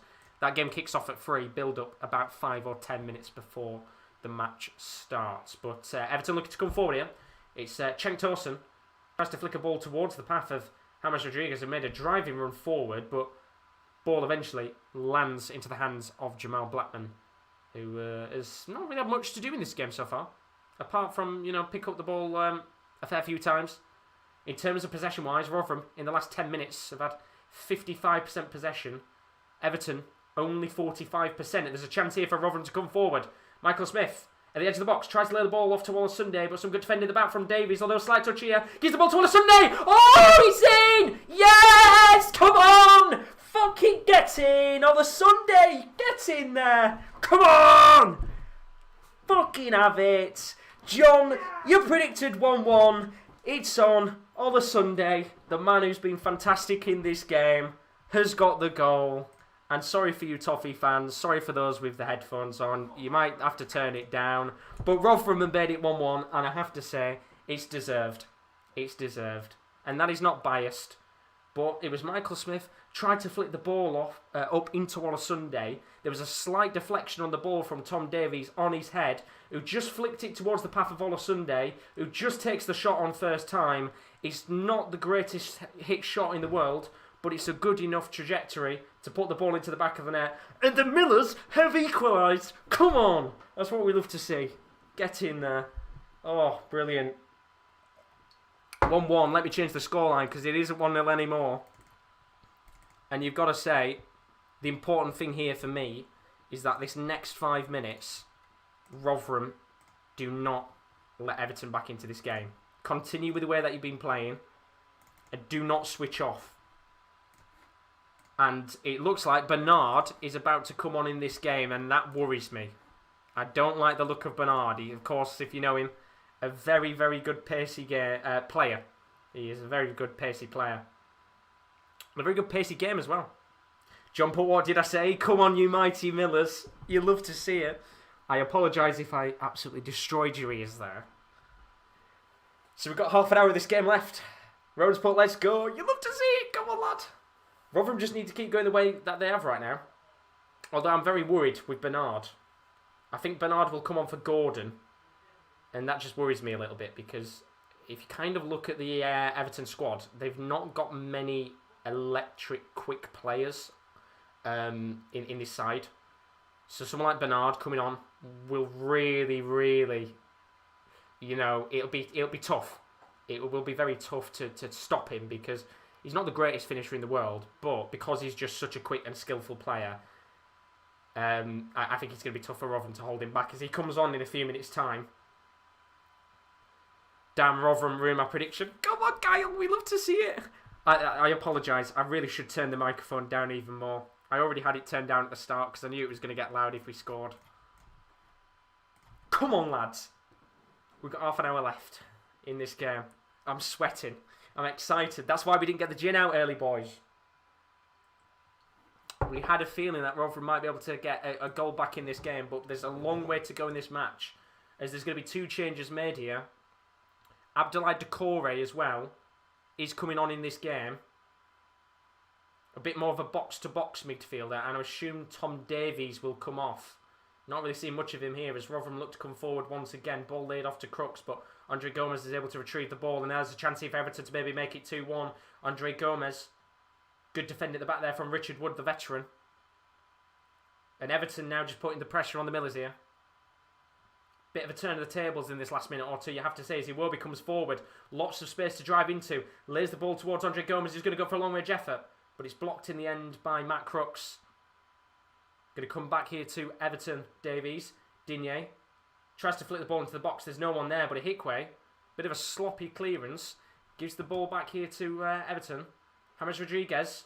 Just at the edge of the box. Tries to take the long-range effort on. Once again, it's blocked by Jamie Lindsay. And it's Everton coming again. Can Rotherham defend in numbers? As Jamal Blackman retrieves the ball, and that's some good defending there. And a real opportunity for Everton to try and get a goal in this game. But it stays 1-1. As Everton look to make 2 changes. So Bernard and Decore is coming on as Duncan Ferguson is the man to put up the board for the 2 substitutions. As my uncle is absolutely buzzing that it's gone 1-1. I'm fucking buzzing as well, I'll tell you that for sure. As Rotherham look to try and get a goal to put them into the lead in this game. Just at the halfway line right now. Some good football here. Ben Wiles tries to flick the ball to the right wing towards Olasunde. Doesn't get to him in the end, but Rotherham got the ball back, and it's Ihikwe who just loves to come forward in this game, but it's worked so far. Olasunde gets around Digne. Have that. Lays the ball towards Smith. Comes towards the path. Oh, it was a real chance there, and it came towards Wes Harding, who tried to curl it into the top right-hand corner, but just not enough curl on the ball. And the 2 changes are coming now. So Anthony Gordon is coming off the pitch, and he's going to be replaced by Bernard. And the other player coming off, I think he's Alex Iwobi. Yeah, Alex Iwobi's coming off as well. So Iwobi and Gordon off. Bernard and Decore on. So an interesting change of system there. I'd assume that James Rodriguez will go to the right wing, Bernard on the left, Towson in the middle, and Decore, Davies and Gomez in a flat free midfield. So just seeing right now, it is looking like it's a 4-3-3 still with James on the right. So a little change of system there from Everton. As Rotherham have 29 minutes to either A, hold on and take this game to extra time or penalties, or B, try and go on and win this game. Daz, but how far do you think Liverpool can go in the FA Cup? It all depends, in my opinion, Daz, A, who you are drawn up against, and B, whether Klopp bothers to take it seriously in the latter stages. It all depends on how many games Liverpool have got to play, in my opinion. In my opinion. I think you could go far. And I think maybe Liverpool are looking to maybe go for it this year. But in terms of chances in this game, Everton have had 8 attempts, 1 on target.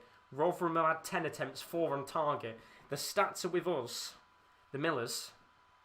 But there's a long way to go in this game. And this is a Premier League side we're facing. We're facing one of the very best Premier League sides this season. Sat 7th in the league. I think only 3 or 4 points to the top. So you never know what this team can bring. Of course, they haven't got DCL today or Richarlison, which is always a major bonus for us. But they've still got some good players on the pitch right now as they look to come forward once again here. First few touches of the game for Bernard, who looks to drive into the middle of the pitch. He's going to come towards Andre Gomez. They are about 35 yards out. Pinged ball into the box. Really good ball there from James Rodriguez to Seamus Coleman, but his touch is poor, and eventually Rotherham clear it away. And the 5 at the back might actually work out in our favour here. But there's one thing that worries me, and I think every Millers fan can agree, is we tend to switch off within the last 10 minutes of a match. And it always worries me in the back of the head that we'll always do it. It's so crucial in the game. And I think in a game like this, when you're playing bigger opposition, players do tend to play that extra, kind of go to that extra level in a game like this. Do you know what I mean? It's one of those where players are switched on because they want to prove a point against the very best players in the world. And that's what Rotherham are trying to do right now. They're looking to come forward again here. Ball's going to come towards Barlaser, who's just gone down.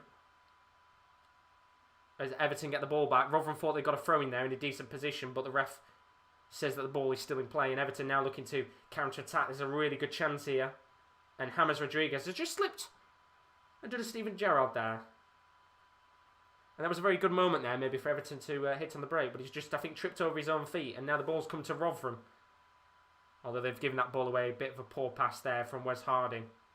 And the ball goes out of play for an Everton throw-in.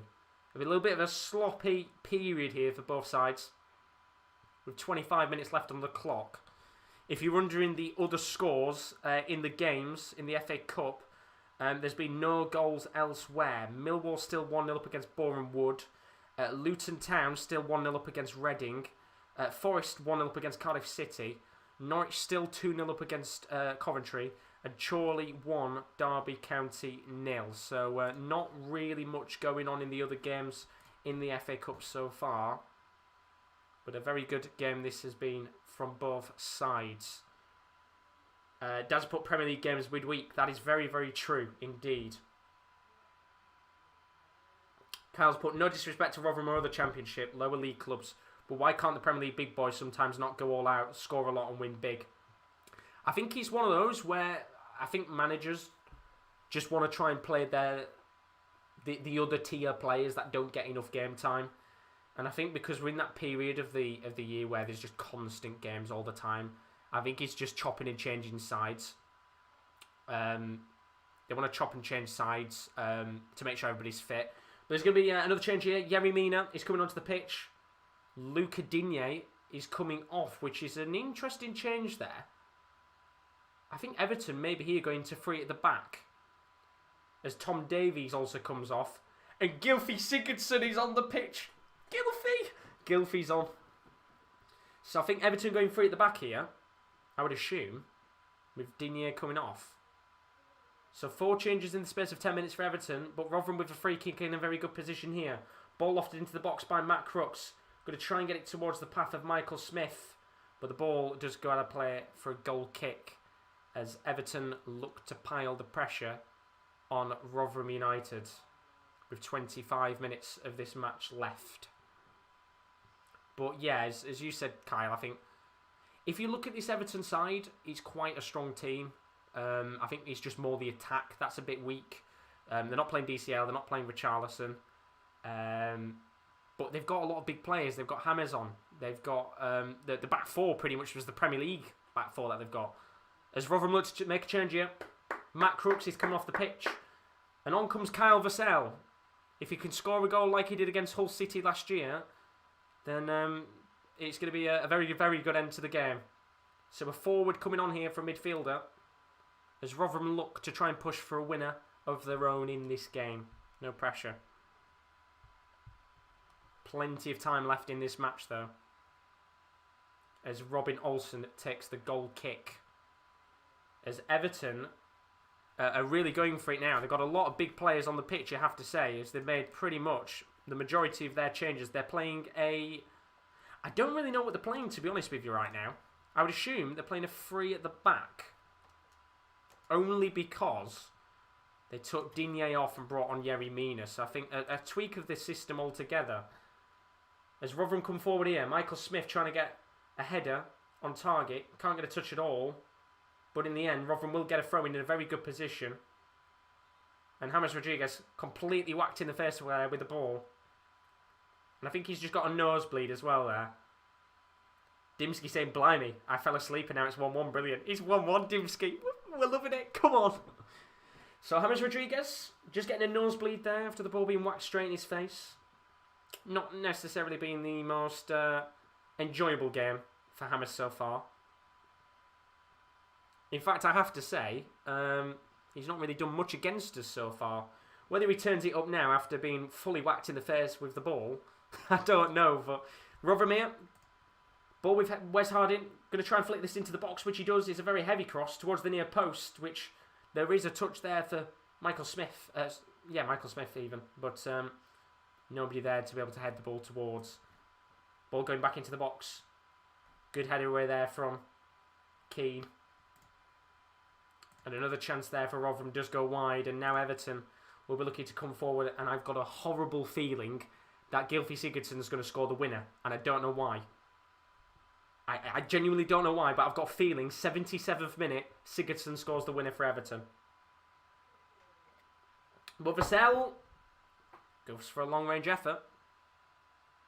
And his first touch very nearly ended up with a little chance on goal, but in the end there is kind of 30-yard effort is off target. And as I said, we saw last year an absolute pile driver of a goal in the FA Cup. I think it actually won FA Cup goal of the round in the third round against Hull City. It was a 3-2 defeat in the end for the Millers, but Vassell with one of the very best FA Cup goals you will see in last year's tournament. Tried to do something not necessarily similar, but another long-range effort, but it goes wide. As Rotherham look to come forward again here. Olosunde on the right wing.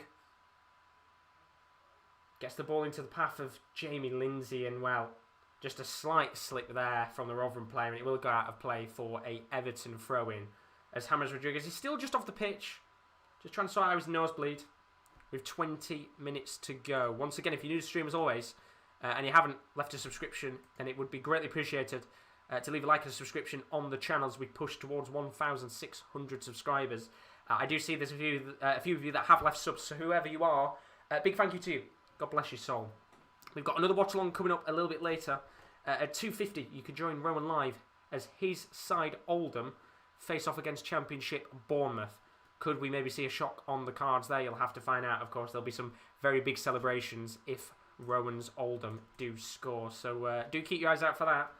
But Rotherham pretty much dominated the second half so far, you have to admit. And I'm not even saying that's biased, as we've got 20 minutes left of this match. Remember, if it stays 1-1, extra time and penalties will come. But there's a chance here for Rotherham. Ball's going to come to Wes Harding. Tries to lay the ball into Lindsay. Now a little chance here for McDonald to come forward. Into Smith, just outside of the box here. Some really, really good play from Rotherham right now. Oh, tries to get the ball there. Hickway to Vassell, and now there's a chance for Everton to break here. Andre Gomez trying to flick the ball long, and now there's a chance here for Decore, who tries to flick the ball into the path of Cenk Tosun.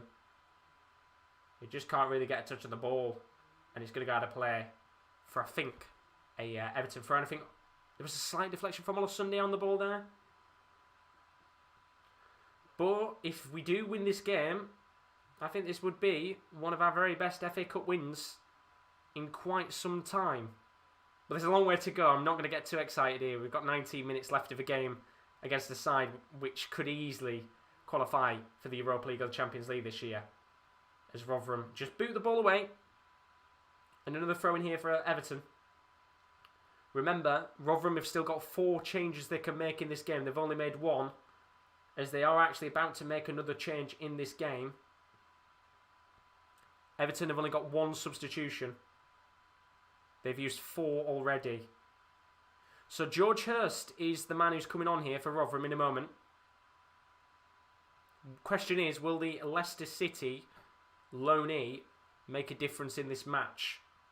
Or will Everton, who've got a free kick here in a very decent position, maybe be able here to break Miller's heart? Sigurdsson standing over it. He's in a very good position here to whip this into the box and maybe get it towards the likes of a Yerry Mina, of course, the 6'5" Colombian who scored against England at the World Cup. He's about to break Rotherham hearts here. So Sigurdsson whips the ball into the box. It's a really good cross. There's a chance for a shot, which is from far out, but there's a slight deflection there. And Everton have got a corner here in the 73rd minute. And that is the first corner of the game for Everton. And I mean, it was about 35 yards out there. It was a low-driven effort with a slight deflection. So, Everton here with a corner, lofted in. Going to try and get it towards Yerry Mina. Doesn't come anywhere near him, but he's going to come back into James Rodriguez. Flicks the ball into the box. There's a lot of plays in there. Blackman gets a touch, and he's going to have to be cleared away. Isn't cleared necessarily well. Bernard, with an incredibly scuffed shot, goes out of play for a goal kick. And Rotherham here just hoping that the time ticks away as this game continues on, as they bring on George Hurst in just a moment's time. In terms of the other matches in the FA Cup, Boreham Wood still 1-0 up. 1-0 down to Millwall. Forest 1, Cardiff City 0. Luton Town 1, Reading 0. Norwich City still 2-0 up against Coventry. And Chorley Derby County, that kicked off at 12:15. Chorley still 1-0 up against the Derby County under-18s, of course, if you're not aware. Derby County's first team is out because of a COVID outbreak within the squad. So it is the under-18s. Very similar to the Villa game yesterday that are facing off against Chorley. But as it stands right now, 15 minutes left of this game. Everton 1, Rotherham 1. And after that real good spell from Rotherham United, it does kind of feel like here that Everton are just starting to get their way back into this game as they apply the pressure on the Millers with 16 minutes left.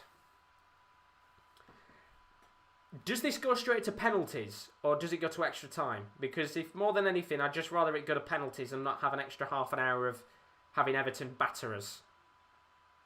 I'd rather it just go to penalties and have the pot luck. I'm not a massive fan of extra time, to be honest. Another half an hour would really be very nervy indeed. I'll take penalties instead. We might lose on penalties, but it's pot luck, isn't it? Penalties, really. But 15 minutes left here. Let's not, dream of penalties or extra time yet. Because Everton are coming forward here. Yerry Mina going to play the ball out onto the right towards James Rodriguez. He's just starting to get into this game a little bit. Into Bernard, who's about 40 yards out from goal. Back to Rodriguez. Going to switch the play to the right-hand side. Andre Gomez. Going to lay the ball to Sigurdsson. What a cross. In fact, it was Godfrey there on the left wing who put a right cross into the box, but there was just no one there to play the ball into. And I think in a game like this, if you're an Everton fan, I do feel like you're missing somebody like a DCL, in those positions.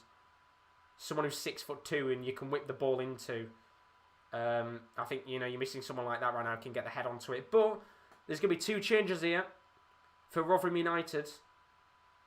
Jamie Lindsay is coming off the pitch. He's going to come off, I think, here for Florian Josefsson, the Derby County man who's on loan at Rotherham United, the former PSV Eindhoven. He was actually an Eredivisie winner, of course, with PSV Eindhoven. He comes onto the pitch for Jamie Lindsay. And then the other change in the match is going to see, I'd like to know, they just keep showing us Josefsson. It's Michael Smith who's coming off for George Hurst. Good performance from Michael Smith today. Been there in the right position when we've needed him to. And he'll come off the pitch for George Hurst, who is coming on here. As Millwall have just gone 2-0 up against Boreham Wood. Sean Hutchinson getting the second goal in that game, and you would assume that Boreham Wood are unfortunately going out of the competition. So, 14 minutes left of this game here. Rotherham United, 14 minutes away potentially from extra time. Everton, 14 minutes away from it themselves, but they'll be looking to try and go get a winner here as Josefsson gets his first touch of the ball in this game. And the ball's been lofted long here towards George Hurst. And he's got a chance here. But Keane just went to ground for a second there, and Hurst didn't have the best positioning, which means Yerry Mina was able to clear the ball away. And now there's a chance here for Everton to hit on the break. Decore lays the ball towards Seamus Coleman, and look at the space on that right-hand side for the Irish fullback to drive himself into. It's going to come towards Sigurdsson, who's just scuffed the ball there, and now there's a little chance for Rotherham to come forward, but good defending at the back there from Ben Godfrey. Carl's put there's extra time, which is stupid, just go to pens. Also, it's unfair that VAR is only at Premier League clubs. Oh, no, extra time. Oh, if we go to extra time, it's going to be bloody hard. I'll tell you that for sure. Fucking hell. No, just score the winner, Rotherham. Score the winner. End the game for us. It'd be nice if we scored in the 90th minute. It'd be sick. Although, let's hope it's not Everton who score in the 90th minute, because I've got a very horrible feeling that Sigurdsson's going to score the winning goal. And I don't know why. I've just got a horrible feeling as this game continues on. We have had a new subscriber, whoever you are. Big thank you to you. Greatly appreciated. God bless your soul. If you're a Rotherham or Everton fan, do tell us in the chat what you're thinking of this last 18 minutes of action as Rotherham looked to come forward for the first time in about 10 or 15 minutes, and well, it was a wasted throw-in. Ball gone out of play there. Real poor waste of the ball there. And not good there from Barlaser. Giving the ball away. And a little bit of sloppiness just coming into play here for Rotherham. With about 12 minutes of the match. We've seen it in the past. If you're a Millers fan, you'll know the constant heartache we've had over the last few years of conceding late on in games. We usually get to the last 10 minutes of these matches, and just crumble. Let's hope that it doesn't happen in the last 10 minutes of this game. John, of course, saying earlier he doesn't feel confident right now. I'm not going to lie, neither do I. I'm starting to feel the sweats come on. That's all I'll say right now. I'm feeling the sweats. And I'll tell you one person who might be feeling the sweats later on. If you're new, of course, Rowan will be live at 2:50 if you want some more FA Cup watch-along action. Rowan is an Oldham supporter. He's going to be covering Oldham Bournemouth, which is at 10 to 3, kick-off at 3 p.m. for that match. It'll keep you up to date with the 3 p.m. scores alongside Oldham versus Bournemouth, which is going to be live in about an hour's time. So if you're an Oldham fan or a Bournemouth fan, well worth sticking on the channel a little bit later on for some reaction there. But nervous, very nervous right now. Dimsky saying just an inspired moment needed, just the one. You're absolutely spot on, but are we going to find it? That's the question. As we edge towards the last 10 minutes of this game, I am sweating like mad right now. I'm literally going to have to sit, do the Mbappe celebration. Cliff putting Everton will be really pushing for it now. They'll get desperate, which is true. And this is where Rotherham have to make the most of the space. But one thing Rotherham love to do is to have a tendency to sit back and not counter, which in a game like this, I think you've got to do right now. You've got to take it to Everton. You know, we've took it to them for the last 70 minutes. Keep going the way that we did in that first last 60. Although they're coming forward here, and there's a chance here for Seamus Coleman on the right wing. Tries to flick a ball into the box, and this is going to be the second corner of the game for Everton, and I really don't want to look. We've got horrible tendency to concede on set pieces. We're at the stage now I don't want to watch. I don't want to watch. So James Rodriguez is going to whip this ball into the box. Ball's going to come in here. And it's Richard Wood who gets the touch of the ball. And some really good defending at the back there from Joseph Soon. And now there's a chance for Rotherham to break. Vassell's in the centre, which the ball's been fed to. Really heavy touch there from Vassell, and really unlucky there. That would have been a fantastic chance for the Northern Irish forward to maybe have an opportunity against Robin Olsen in goal and maybe put his name into Miller's hearts once again. But ultimately, in the end, they're just a little bit too heavy on the touch, and goes for a goal kick for Everton, who look to drive forward here with 9 minutes left of the match. Ben Godfrey is now playing as a left back. So they are still playing a 4 at the back here. And there's going to be one more change for Rotherham. Trevor Clark is coming on in a moment's time. But will he be coming on at the score at 1-1 or 2-1? Because Rotherham are under pressure now. Coleman lobs the ball into the box. And the cross did find Decore's head. But in the end, his head is just a little bit too weak. And he will go to play for a goal kick. And that's just a moment for us to breathe.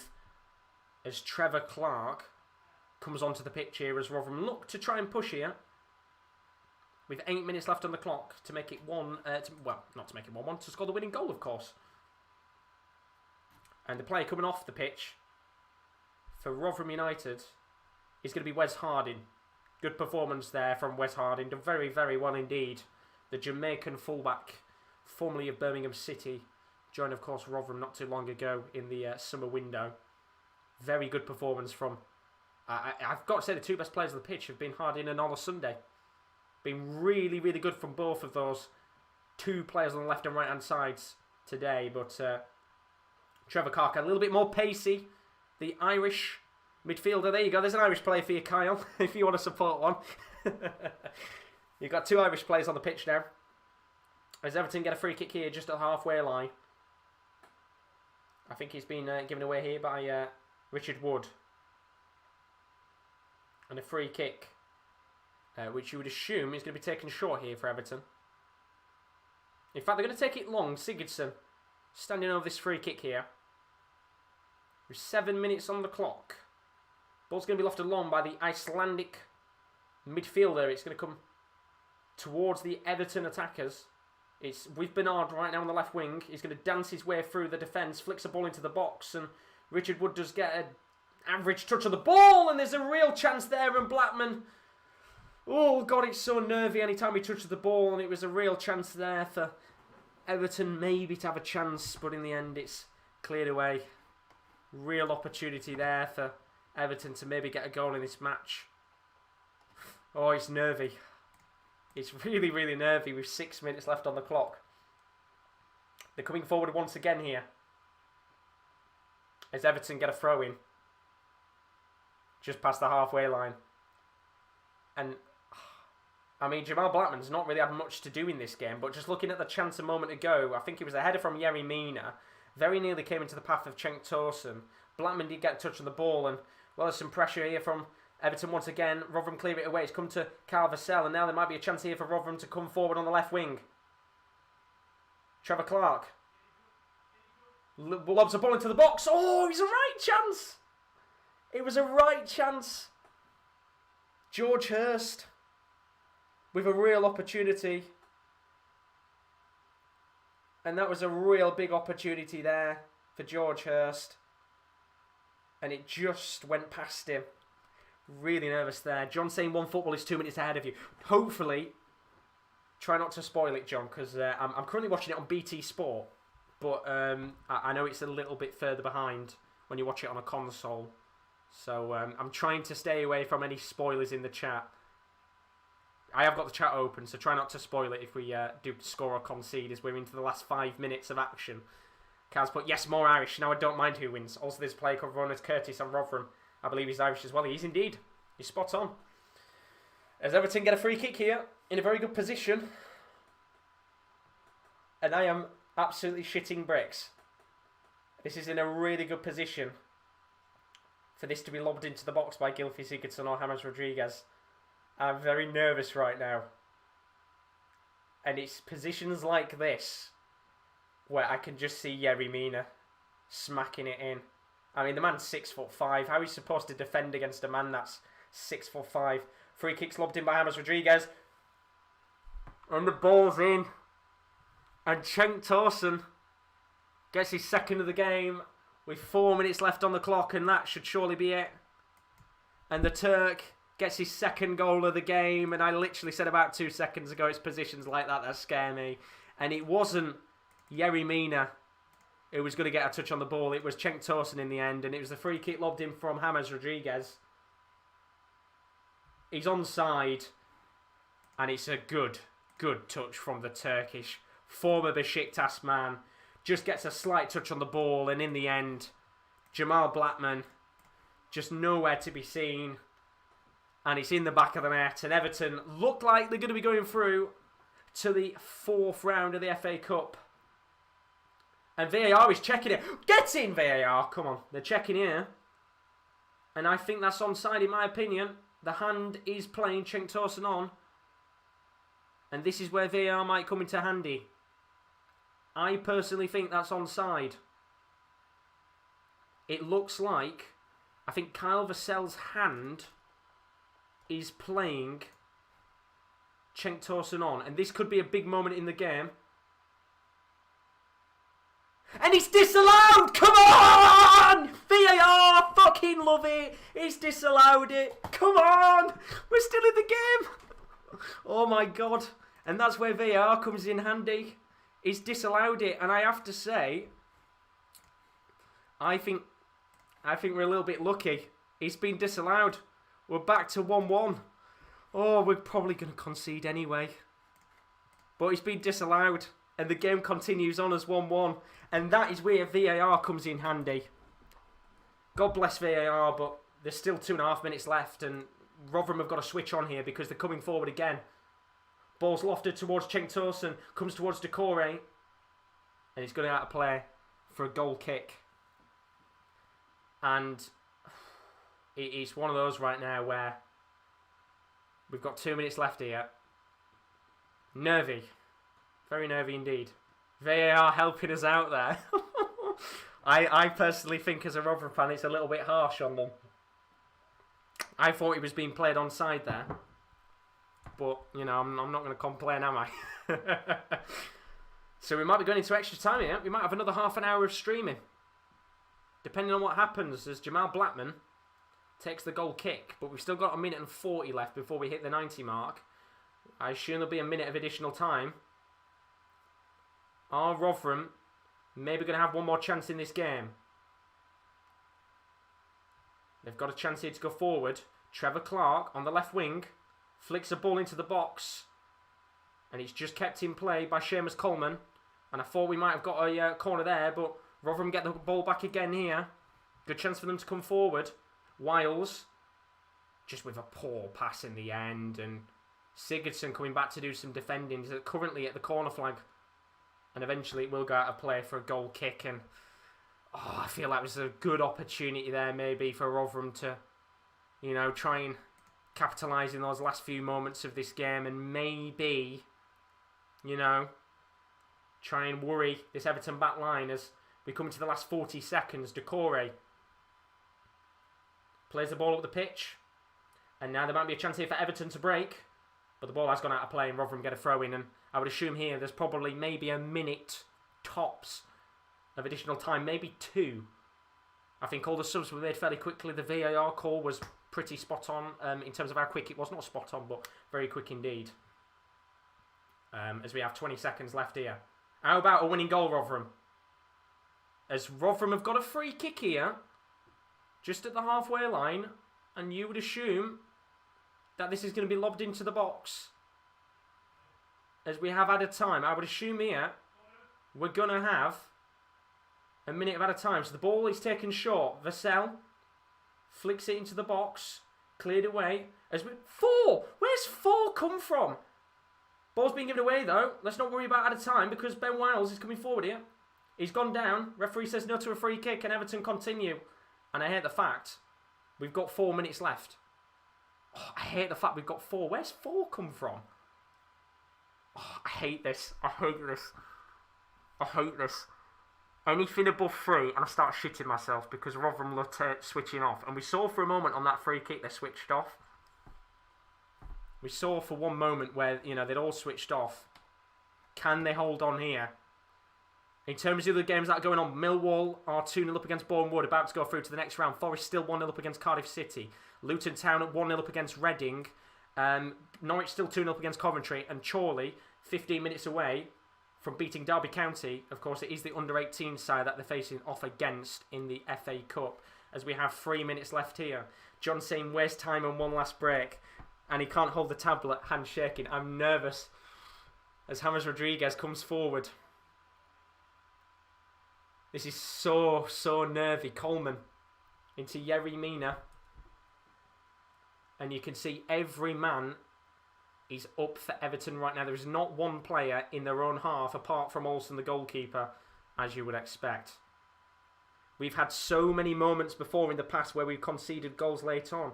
97th minute against Norwich. 96th minute against Blackburn. We love conceding late on. As we have 2 minutes left here, Decore plays the ball into Mina. Every every Everton player is forward and they might have a chance here to come forward. Still got the ball, Sigurdsson. Into James Rodriguez. That's a great ball into Bernard. They might have a chance to nick this, but the flag is up for offside. Oh! And that pressure comes to nothing. As we come into literally the last minute of this game. And if we're going into extra time, I'm going to have to get some bloody body spray.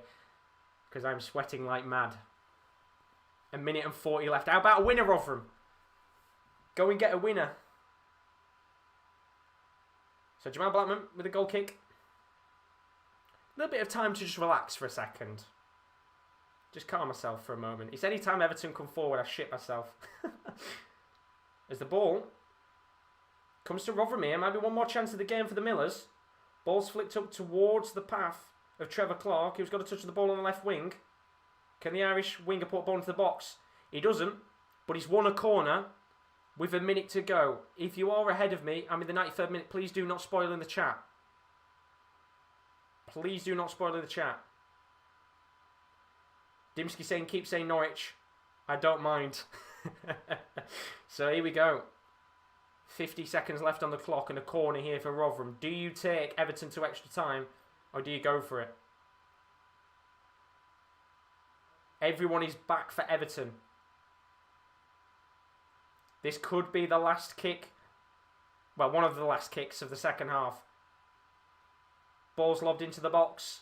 It's a poor corner. And now there's a chance for a counter-attack with 25 seconds left. James Rodriguez hits it long, and it's a 4-on-3. Could they steal at the end? Cenk Tosun flicks the ball to the left-hand side. Great chance here for Seamus Coleman. Flicks it to the right-hand side. They've got to clear it away, and it's gone out of play for a corner. But there's 10 seconds left, and there's a corner for Everton. I don't want to watch. We've seen set pieces for Everton that have been dangerous on them.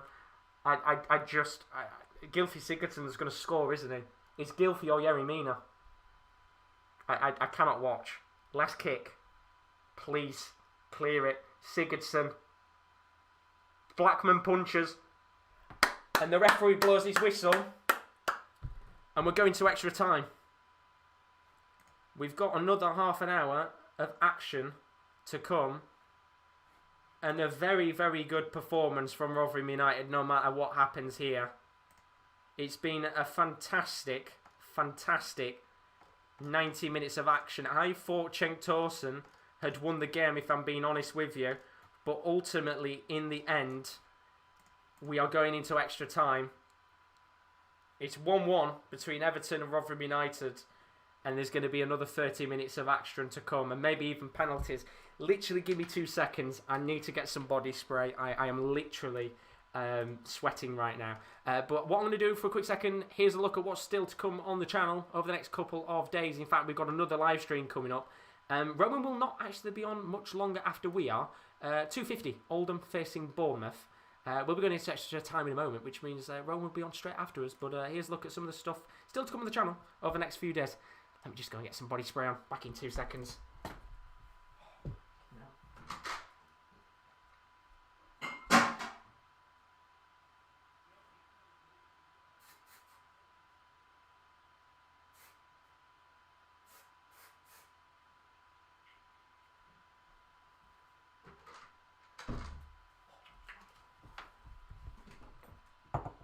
So as you can see, plenty of content still to come on the Sports Corner. We've got a lot of watch-alongs to come. PSG versus Marseille for the French Super Cup. We've got the Premier League of Darts, which is coming up in a few weeks' time. Of course, depending on what happens with the Premier League of Darts. We've got the spray because we've just witnessed 90 minutes of action between Everton and my local club, Rotherham United. And as it currently stands, it is 1-1. Absolutely shitting bricks right now, I'm not going to lie. It's been very nervy. I mean, do tell us in the chat what you guys have thought of the last kind of 90 minutes of action. Whether you're a Millers fan, whether you're an Everton fan, do tell us what you think of that last 90 minutes, because it was a very, very valiant effort from Rotherham United. A good performance overall from them. I think towards the last 15-20 minutes, we kind of slipped off a little bit. You know, that like kind of first 20 minutes of the second half. We were all over Everton, doing very, very well indeed. And I just worry that maybe as we play another half an hour of action, it's going to tire out some of these players a little bit. And it's going to be a very dogged 30 minutes of action, in my opinion. You are relying on the 5 substitutes to really come into play here and come into their own and make sure that their fitness levels kind of help this club maybe go to penalties or even win the game. But ultimately, Everton as well, they're going into extra time. They've put in a pretty decent performance. I thought Cenk Tosun won it at the end with 4 minutes left, but VAR ultimately, in the end, ruled Cenk Tosun out for offside. I thought, looking at the decision, I was kind of thinking we were let off a little bit. I thought it was being kept on, but ultimately, we are going into extra time. As AJ's put in the chat, come on, Millers. Come on, Millers, indeed. In terms of the stats of the game, Everton have had 11 shots, 2 on target. Rotherham had 13 attempts, 4 on target. Everton's 64% possession to Rotherham's 36%. It's been a dogged display from Everton. It's been a pretty nervy display from Rotherham United. But we are about to go into extra time. There's another half an hour of action still to come in this game. And you know what? If you're a Millers fan, I think, you know, you have to say it's been a good performance in this 90 minutes. Even if we get knocked out, I think you have to put your hands up and say, do you know what? We've put in a very good performance today. And ultimately, do I expect the fitness levels of a Premier League side to come on display here? Absolutely. As we made another change, Billy Jones is coming onto the pitch here. Another defender and Ola Sunday is coming off the pitch. So a very experienced player, former Sunderland man, Billy Jones, of course, coming onto the pitch here is about to start with extra time. I do support Rotherham United, AJ, so I'm absolutely shitting myself right now. I'm not going to lie, but right, who knows what's going to happen? Will the Premier League fitness levels of Everton come into display, or will Rotherham United have a chance to nick this in extra time? Remember, it could still go to penalties depending on what happens. I'd love to win it in extra time, but if we go to penalties, I'll take that as well. As we've got another half an hour of action to play here. 1-1 between Everton and Rotherham. As this game continues on, there might already be a chance here for Everton to make it 2-1. Ball's flicked into the box. Blackman has punched the ball away. And I have to say, I don't think Blackman's been amazing in this game, but he's not really had much to do. And because he's not had much to do, I think, of course, he's had a few little mishaps here and there, but not a bad performance from him overall. AJ saying we need an extra striker. We do. Get an extra man on the pitch right now would have been nice to counter in this game, but of course we don't have it, which is a real shame indeed. I do think someone like Ogbene in a game like this would have worked perfect for us. You know, Ogbene and Joseph Soon just have a lot of pace going at Everton. Would have been nice indeed, but unfortunately they haven't. Josh Wynn saying he wishes Calvert-Lewin was playing. I did say that earlier. I think in a game like this, you're missing Calvert-Lewin. You know, somebody to put the ball into in the box. But Andre Gomez here, chance to make it 2-1. He's inside the box on the left wing. Tries to flick the ball up. There's calls for handball, but the referee says no. And play continues as Rotherham look to counter-attack. Joseph Soon going to play the ball to Ben Wiles. Now coming forward once again. If you are a little bit delayed, by the way, try not to spoil in the chat because I will be a little bit behind. I am watching on BT Sport on a console. So I might be a little bit further behind on the streams that you guys are watching, so try not to spoil what's going on. But Rotherham flick the ball into the box here. Trying to get towards George Hurst. Calls for a handball now from Rotherham as well, which the referee's going to wave away. As Olsen slips on his arse. And of course VAR is in play, so it could check either of those handballs realistically. But Chris saying you're not having Josh Coyote. Well, he's our player. He's our play, Chris. You've got to buy him off us first. And then AJ's put, I think, 3-2 Rotherham. That'd be nice. Although Decore's through, and what's Blackman doing? What are you doing, you fucking donkey? He's 2-1 to Everton. And Blackman, what are you doing? You absolute donkey. Oh, that is ridiculous, man. And, well, there is one of the goals for Everton, as AJ predicted. But VAR is checking this, apparently. Of course, Decore here has made it, and the goal's been given. It is now actually 2-1 Everton, and Jamal Blackman. I need to see this goal again to whether Blackman's at fault here. Ball's given to Decore. Oh my God! What is Blackman doing?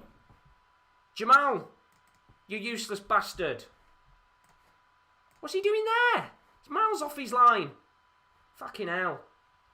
I mean, it's a great ball from James Rodriguez, fed into Decore. It's a really, really good ball from the Colombian there, but I don't know why Jamal Blackman is so far away from his goal. If he wants to be so far away from his goal, come an outfield fucking player. I mean, come on, lad. But it is 2-1 to Everton, either way. Jamal Blackman there. Does he have to really go out of his goal? No. I think he was a little bit, too off his line there, and I literally just backed him for a second. Can fuck off after that. And now we've got a close fight in this game, which is good. I'd rather concede, 2 or 3 minutes into extra time than 2 or 3 minutes left. It still gives us a bit of an opportunity to fight back in this game. But Jamal Blackman is having an absolute whiffy game in terms of his positioning. He needs to he's supposed to be a Chelsea loanee. Send him back. He's been taking lessons from bloody Kappa. Jesus Christ. James Rodriguez is coming off the pitch here. And coming onto the pitch, the final substitution of the game is going to be their youngster, Nkunku, who comes onto the pitch.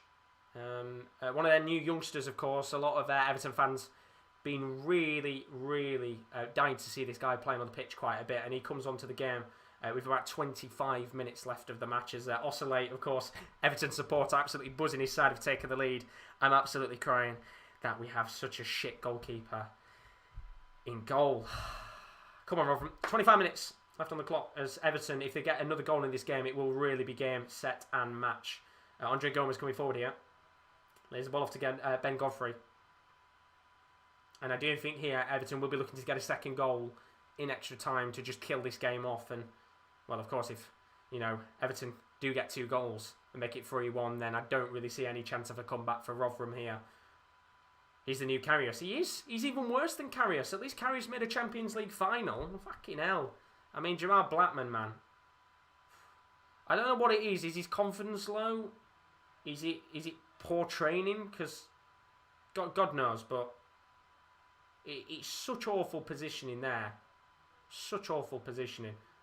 And do you know what? I said at the end of the day, in that 90 minutes, he was kind of a spectator and didn't have much to do, but that's twice now where he's had just shit positioning.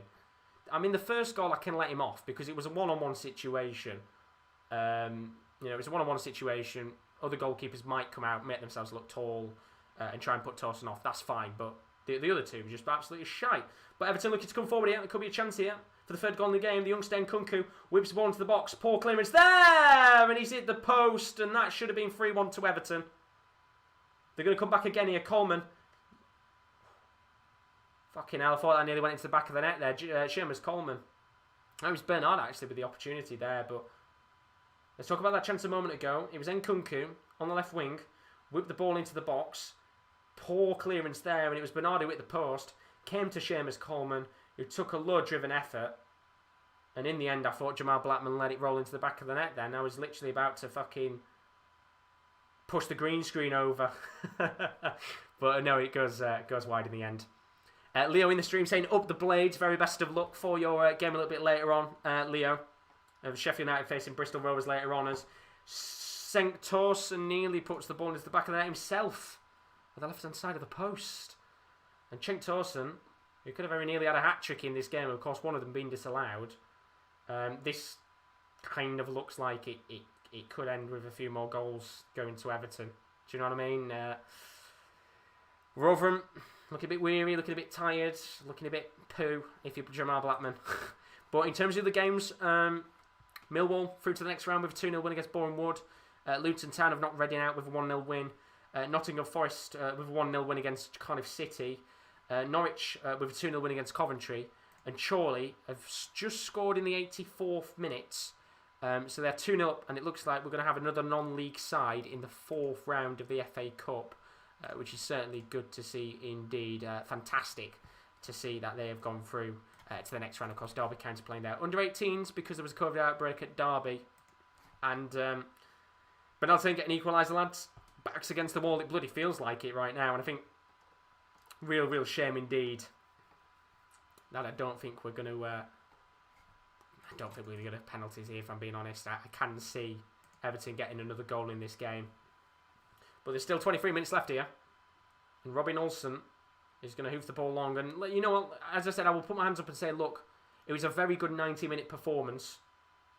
If they get a goal in this game, I'll be very surprised. But you have to give credit. It's a 7th-place side in the Premier League. We've gave it our all.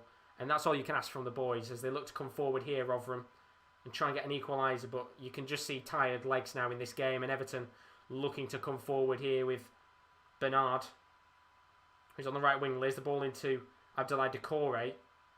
Comes towards Sigurdsson. Get on Hursty. He's on the pitch, AJ. I think he's been on the pitch for the last 20-25 minutes, I think. Came off of Michael Smith. Carl's put a lead for a moment and Everton scored. Goal scorer. Abdoulaye Doucouré. Really good pass in the end from James Rodriguez, I think.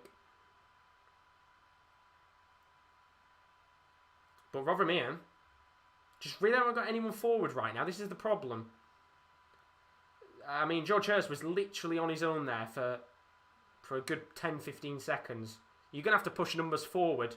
If you concede a third goal, you just accept it and move on. But it's one of those, you've got to push numbers forward if you want to get an equaliser. But now point, good performance so far for the Reds. Keeper's just not on the occasion. Yeah, Jamal Blackman's never at the occasion. I think he still thinks he's at Chelsea. He's Ogbene. Ogbene's still out injured, AJ. He's not on the bench today. Still out injured, I think. Comes back soon, I'm pretty sure.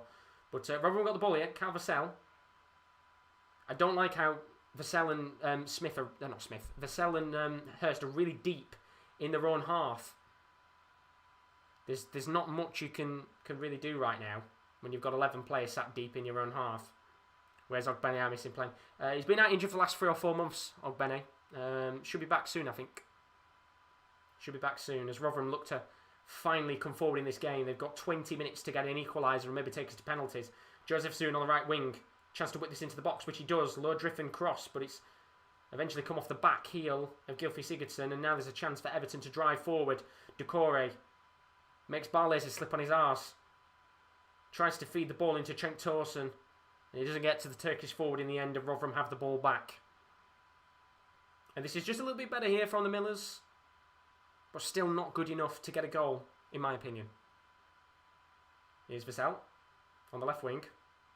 And he's giving the ball away to Abdoulaye Doucouré, who's of course already got a goal in this game, and he might go on for a second. And this could maybe become 3-1 here now. Everton just slowing the play down, wasting some time, as you would expect them to do, of course. I think that's fair for them. It's been a very tricky display, and I think even Ancelotti will be looking and thinking to himself, I didn't really want to go to extra time in a game like this. You know, we've got a lot of fixtures to come over the next kind of few weeks. The last thing you want to do is tire out your players, as Bernard looks to drive forward here. The Brazilian former Shakhtar man, of course, uses his pace, gets the ball into Seamus Coleman. He's at the edge of the box, takes the shot on, and it's a decent save from Blackman. Parried it straight into the path of Cenk Tosun, and it goes out of play for a corner in the end. And Jamal Blackman there just punching it towards the former Besiktas man. It was a good save in the end from the Seamus Coleman opportunity. And just a very, very shit parry in my opinion there. But he did very well to keep it out. And Everton here with a corner. Can they make the most of this set piece, which Bernard is going to take? It looks like they're going to go short here. Sigurdsson just coming further towards the ball. Remember, if you're new to the stream today and you have enjoyed the watch-along, then please don't forget to leave a like and a subscription. We've got plenty more watch-alongs to come. Straight after this watch-along, Rowan, who supports Oldham, is going to be watching his game. Oldham facing Bournemouth. That kicks off at 3 o'clock, so do stick around on the channel for that, which is starting about 2:50. Kick off at 3 o'clock. And then straight after that, we've got NFL playoff action. Bills v Colts. Kieran and Will be live for that game at 5:55. So it's a very, very busy day of action on the Sports Corner, especially FA Cup action. So do stick around the channel. But as for now, we're about 3 minutes away from half-time of extra time. Everton taking the lead, courtesy of Abdoulaye Doucouré. And Rotherham might allow Everton to get a third here. Ball from Andre Gomez, trying to get towards Tosun, but it's a little bit too heavy, and eventually Jamal Blackman gets the ball, and there might be 1 or 2 opportunities left in this first half for either side, for either Rotherham to get an equaliser or Everton to kill the game off. It has become a little bit sloppy in my opinion. As you'd expect, of course, it's a dogged game, isn't it, realistically speaking, but still plenty of time left for both sides to get a goal in this game. For Everton to kill it off and for Rotherham to get an equaliser back. But Rotherham got some work to do here. Andre Gomez lays the ball to the left wing to the youngster Nkunku. Flicks the ball into the box and very nearly ended up with an own goal. Although the ball's going to come here towards Seamus Coleman. And I think it's going to be an injury here. There's Cenk Tosun. And there's 3 players down. 2 for Rotherham. Richard Wood being one of them. Another player that I can't see actually who's down there. But 3 players down, and we'll have a slight break in play here. I think a 3-man collision there in the end. Who knows put you guys doing United watch-along? There will be United watch-alongs on the channel. We've got KD, who's a big United fan. He'll be covering the Liverpool Man United game next week, but there won't be United Watford watch-along tonight. The only reason is because of the NFL playoffs we've got going on tonight. Which is at 5:55, Bills v Colts. So we haven't got the United Watford watch-along on tonight, unfortunately. But next week, we will have United Liverpool watch-alongs. So if you are a United fan, then well worth sticking around at the channel, because there will be quite a few United watch-alongs with KD in the near future.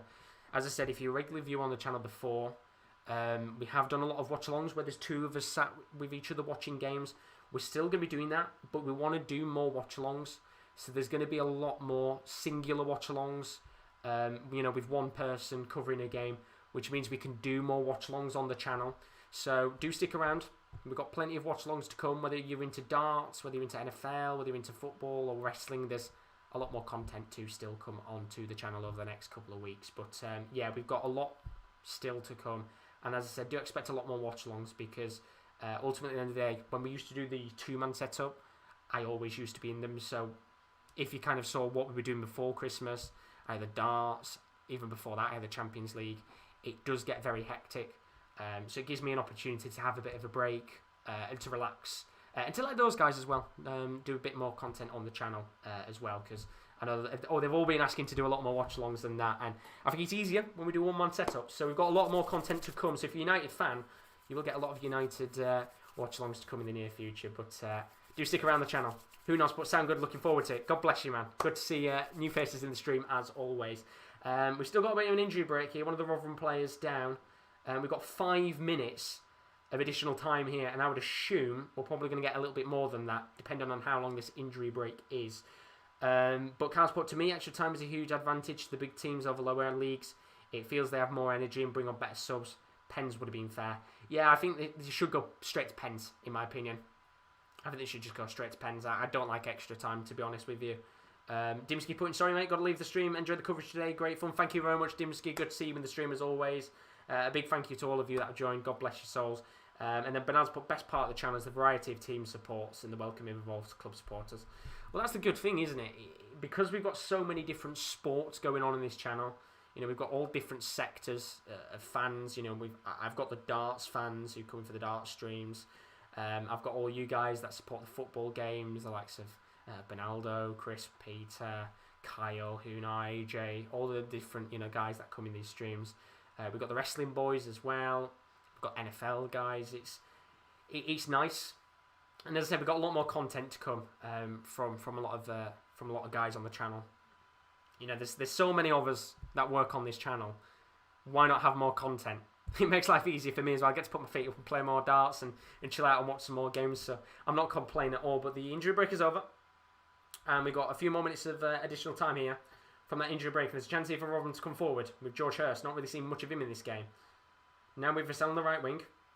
Tries to lay the ball into the middle of the box towards Hurst, but his pass is poor. And Andre Gomez retrieves the ball. And in the end, there might be a chance here for Nkunku to come forward, which is pulled back by Ikwe. And there is going to be a free kick here for Everton, just before the halfway line in their own half. Chris Pot, I can't have Everton winning. I want to banter them. It looks like it's going to happen. Unless there's a massive team talk and a massive boost of confidence from Rotherham in the next 15 minutes. I do think Everton will be going through to the 4th round of the FA Cup. But do you know what? As I said, I can put my hands up and say we've given them a good fight. We're just going to put, hopefully Liverpool will draw Everton, Chris. Well, that's it, isn't it? Usual season FA Cup fixture between Everton and Liverpool. It's become the standard now, hasn't it? It's become the standard. That would be mental. I would love to see it. Oh, man. I hope you mean you'd love to see us score in the next 15 minutes, because if we did and we made it 2-2, I wouldn't go too mental. I'd be hyped, but, if we've got penalties coming around the corner, we've still not won the game yet. And then Chris, Everton won't be hoping for that. We always beat them. Yeah, true. That's true. But then again, I think Liverpool probably looking to go for it this season, which I can't blame you. You put a really strong side out against Villa, which I know you've got 9 days break before you play Man U, but got a free kick here for Rotherham. Just beyond the halfway line. Jamal Blackman's going to take it. And this is a good opportunity from a set piece. We know how Rotherham like set pieces, and this would be a real killer for Everton just before we hit half time in this first half of extra time. And that is the shittest ball I've ever seen. Doesn't go anywhere near anyone in the box. And half time of extra time, it is still 2-1 to Everton. Everton retaking the lead early on from Abdoulaye Doucouré. They thought they'd actually won the game in normal time, courtesy of Cenk Tosun.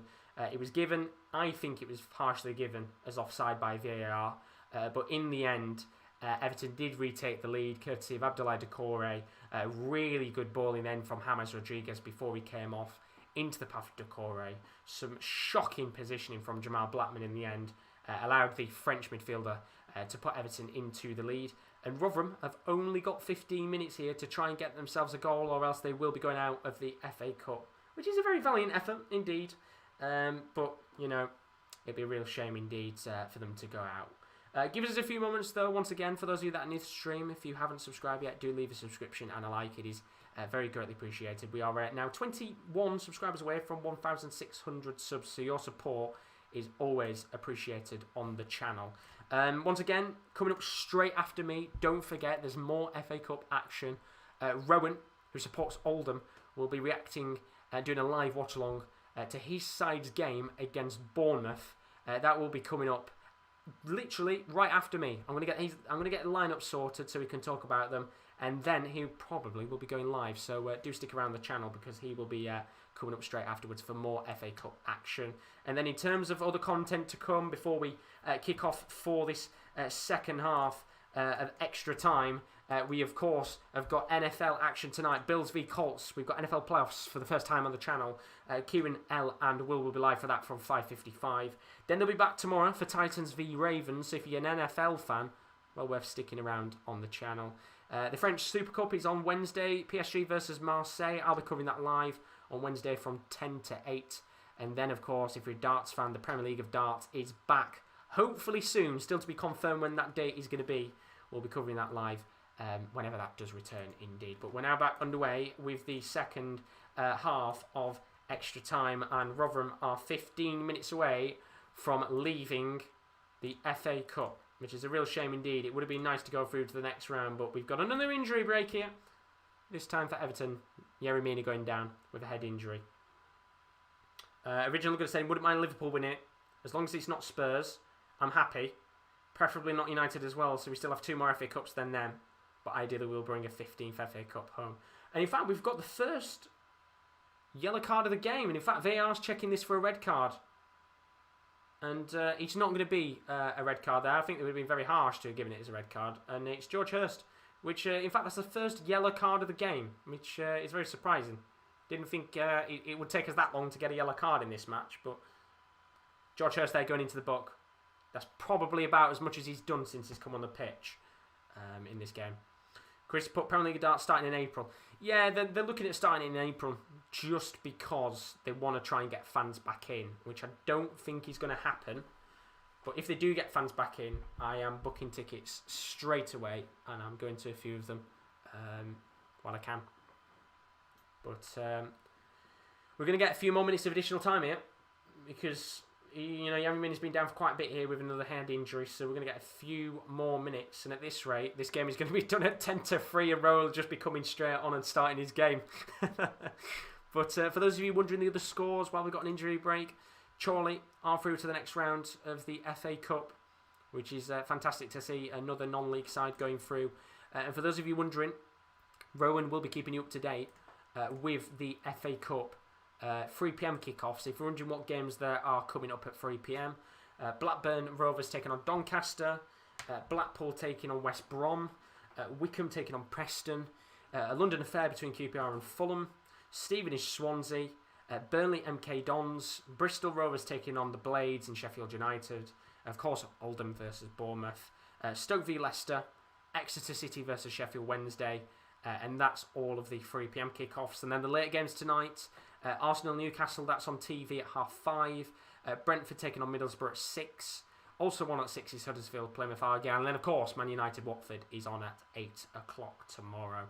And then a couple of other pick-out ties over the next few days. Crawley Town taking on Leeds United, Chelsea taking on Morecambe, Man City Birmingham, Marine Tottenham, of course that's the big one, Newport County Brighton, and Stockport West Ham to cover your FA Cup action over the next few days. Some very good games to come up indeed. But still down here with an injury with Yerry Mina, which is not good to see. Which means we're probably going to get another 4 or 5 minutes of additional time, which is very, very worrying indeed. But it certainly breaks up the play here, which is not what you want. But the good news is Yerry Mina is back up on his feet, which is good indeed. But he's going to have to continue on with a headband, which is not good for him. Has been able to put "Come on, you Spurs," obviously hoping he can see his side batter Marine. What side do you think he's going to put out Bernaldo? Do you think he's going to put out a strong one just to proper go for it, or do you think he'll put out a fairly weak one? I'm interested to see what he does. Imagine someone like Gareth Bale coming to Marine. Mad, isn't it? That's what the FA Cup brings. It's the magic, isn't it, the Cup? And Yerry Mina here, he's just coming off the pitch, of course, to get his headband sorted out. And I would assume he we're going to get another 3 or 4 minutes of additional time. Whether that's going to be good for us or not, I don't know, but it's going to be interesting indeed. But another point, a total of 10,000 tickets sold for Marine and Tottenham at £10 each. Love the support for Marine. It's great to see, isn't it? Even in these tough times with COVID, all the support for these lower league clubs is fascinating indeed. But we're now going to get back underway. And Everton going to have a free kick here. But I'll just put decent side of wager. Ruben's Bale is playing. Bale against Marine. Jesus Christ. Marine will not be loving that. Be a long game for some of those players, depending on how he plays. But after a 5-minute break, pretty much we are back underway. And Yerry Mina is back onto the pitch, as we should have a few more minutes here of additional time, which means you haven't got much of a break between me and Roman going live, which is certainly good for those of you that are sticking about later on. But Rotherham United here have got to get a goal back in this game. Although right now, they're coming forward here. Joseph Soon lays the ball to Vassell, tries to take the shot on, but it's a really poor opportunity. It's blocked in the end, and they've got the ball back here though, Rotherham. Going to come to Vassell on the right wing. Could be a good chance here. Iquay is in the box, acting as a makeshift striker. Striker comes towards Hurst. Tries to head it down to Iquay, but good defending at the back there from Michael Keane, who is going to play the ball back. In fact, he's going to just clear the ball away in the end. In a bit of a nervy spell here now. You'd expect Rotherham to come forward, and they are now. And every man is in Everton's half, as you would expect at this late stage of the game. Rotherham coming forward again here. Joseph Soon on the right wing, looking to dance around the defence of Everton. But every man is back for Everton, as you would expect as well. But Joseph Soon got forward, lofts the ball into the box, comes towards the near post, slight deflection on the ball, back heel from Hurst, and Olsen is able to get a touch on the ball and just break up the player there. And that was a real opportunity there for George Hurst. It was a bit of an awkward position with the back heel to have any opportunity on goal, but it was a good chance to play the ball back into the box and maybe get a Miller's player on that ball and tap it in the back of the net. But they've still got 8 minutes. I'd probably say maybe about 12 or 13 if you include a bit of additional time to try and get back in this game. And all Rotherham have to realistically do now is hold the ball and do what Everton did to Rotherham with that last 10 or 15 minutes. Just apply pressure and put constant pressure on this side. And hopefully, hope that Everton make a mistake, as Jamal Blackman will take the goal kick here with 8 minutes left. Gareth Bale sending screamers into the locals' backyards. Imagine having a ball booted from Bale into your backyard. You'd be absolutely loving it. But Everton are coming forward here, and this could be a real opportunity. Although there's some good defending at the back from Billy Jones, which is such a rare thing to say. And a few more minutes left here. Will Everton look to get a third goal in this game and kill it off? Or will Rotherham maybe surprise us all and make it 2-2 and send this game to penalties? Just for the fun of it, I'd like penalties. Do you know what I mean?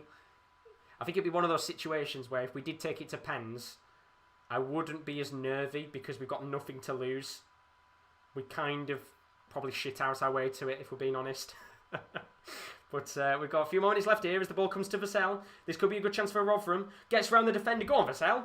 Going to take the shot on. Great defending at the back there from, I think it was Yerry Mina. Really good defending at the back from the Colombian, and Everton will get a free kick, and that breaks the play up again. And there'll be a few Rotherham players now just getting a bit frustrated with the amount of stoppages in play and free kicks that have been given to Everton. But rightly given, of course. That was a real chance there for Vassell.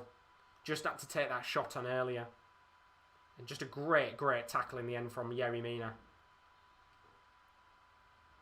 As we have about 7 minutes left of normal time. Probably about 10 minutes left overall. We did have a 3 or 4 minute break. Carl says it's on tonight at 8. Yeah, that's what I said. It's on tonight at 8, the Man United game. That's why we're not covering it, because Bills v Colts. Kieran and Will are covering that game tonight, so we couldn't cover it, unfortunately. But yeah, I know it's on tonight. I know it's on tonight. I think tomorrow it's... Is it Marine Tottenham? That's the late game tomorrow? Let me look. Oh, no, it's Newport County against Brighton. That's the late game tomorrow night. And then Monday, it's Stockport West Ham. So, should be a good game for Man U. Be interested to see whether Igalo comes on at some point for Man U, seeing as he's leaving in a few weeks' time. And Seamus Coleman here limping a little bit in this game. Of course, Everton have got no subs. You're kind of hoping here, with about 6 minutes left of normal time, Rotherham can just keep ploughing pressure at Everton, but they need to get the ball back first. As Yerry Mina just passes the ball around the back. And Everton look to close this game off. I'm a little bit surprised Rotherham haven't pushed a few more numbers forward, although now they are. There's 5, 6 players pressing the Everton players, trying to get the ball back, which they have now. And that is an awful touch from George Hurst. And eventually Everton get the ball back and now can try and counter. Andre Gomez, just at the halfway line, going to play the ball into Michael Keane. He's not really had much to do in this game so far, but he's done alright. A few little nervy moments in the game for the Everton back line, but they've looked much more resolute as the game has continued on. Here's Yerry Mina, going to play the ball onto the right-hand side towards Bernard. And Everton here just passing around the back, taking their time, which is fair. It's been a very dogged display from both sides. I think Everton will be very frustrated that they haven't, that they had to go, to extra time and play another half an hour. Especially with the Premier League fixtures that they've got to come up midweek and things like that. It's obviously going to be a bit of a cluster for them. But it'd be nice if we could get a goal here and take them to pens. I mean, if somebody said to me, if you were to lose to Everton 2-1 and take them to extra time, I would have absolutely, took your hand off for it. And you can see here, Paul 1, just praying that maybe they can get one more opportunity in this game and put it into the back of the net. But time is running out. They've probably got about 5, 6 minutes left. We did have that 3 or 4 minute injury break because of Yerry Mina, which means we should get some additional time. But now they're saying take it to pens. I hope we can. It'd be nice if we could take them to pens. It's going to be a bit tricky though, as we continue this game on. And you can hear Ancelotti saying go far in this match. He wants his players to sit deep now and just waste the rest of this game away, as you would expect. It's understandable. He wants this game to be done and dusted. Don't take this to pens. But Rotherham got the ball back here. Carvacell. They've just got to push up the pitch, and just feels like right now Rotherham can't do anything with the ball. They get the ball back, take a touch, and it's either a misplaced pass or just can't really get the ball into the final third. Desperation now from the Millers. Not got the ball here. Andre Gomez gets the ball back. Lays to Decore. Into Mina, who's going to flick the ball up to the path of Bernard, who's acting kind of as a makeshift left back right now. Doing very well indeed, the Brazilian. Of course, got the pace to be able to go up and down the left flank. And Rotherham got the ball back again here. Billy Jones. That's an awful pass there. Jesus Christ. Real poor pass in the end. This could have been a good chance there for Rotherham to come forward, and don't know what was happening there from Barlaser, or Balassa, if you want to pronounce it in that way. And now chance here for Everton to come forward and get the third of the game towards Nkunku when Blackman will clear his lines. About 2 minutes and 20 seconds of normal time, about 5 minutes, I'd say, of the game left. Bernard in the midfield. Lay the ball off into the path of Cenk Tosun, who could have had 2 goals in this game. One of them was disallowed by VAR, which was a real shame for him. As Everton just, to me, look like this game is done and dusted. Looking really organised here, just not wasting time, passing the ball around, making sure that Rotherham can't get to them. Rotherham players are pressing, but how much energy have they got to press? That's the question. I don't think there's many players left with much stamina in the tank. Even the substitutes now have been playing for the majority of this kind of period of extra time. As we get towards the last minute and a half, with Everton fully comfortable in possession right now. And you know what? Give credit to Rotherham. It was a valiant effort, but ultimately it looks like Everton were just too strong at extra time to be able to go and win what would be a fantastic FA Cup victory for Rotherham today. But ultimately in the end it looks like Everton will be going through to the next round of the FA Cup. And now they've got a chance to really kill the game off here. Bernard is coming forward. It is a 4-on-3. Good chance here for Cenk Tosun to get round. Good defending at the back. And there's going to be a corner here for Everton. In fact, it's going to be a goal kick in the end. That was a really good chance for Cenk Tosun to maybe get that second goal that he wanted earlier in the match to his name. But fantastic defending at the back there. And it was good defending there from, I think it was Angus MacDonald at the back, which he was indeed, doing some good defending. Former Hull City man, played against us last year in the FA Cup. With about 35 seconds left. Rotherham gave it a damn good crack. Respect. Yeah, do you know what? As I said, I could put my hands up and say they gave it a really, really good go. And they've got a chance here, maybe. Vassell with an absolutely fucking awful touch on the ball. Really bad there. And gives the ball straight back to Everton. I'd assume here we're probably going to get 3 or 4 minutes of additional time with Yerry Mina's injury, which means Rotherham might have one more chance in this game. As Rotherham get a free kick here at the halfway line, which you would assume Jamal Blackman will be coming up for. And I tell you what, he needs to put a better ball in than he did, well, I think it was in the first half. In fact, he won't. So we've got 3 minutes of additional time. This is it now. All or nothing. Can Rotherham get an equaliser and take this game to pens? Barley's going to hoof the ball long. It's a decent ball, but in the end, it goes straight to Olsen, who will go down to the floor. And with about 2 minutes and 40 seconds left, you would assume that this game is all done and dusted. Real shame, isn't it? Needed Josh Cody, in my opinion, that pace to Scarrington. I mean, well, that's if some busts, isn't it, really? You know, at the end of the day, I think more than anything, I kind of think a player like Ogbene would have been perfect in a match like this on the wings. As Blackman comes out of his goal, what the fuck is he doing?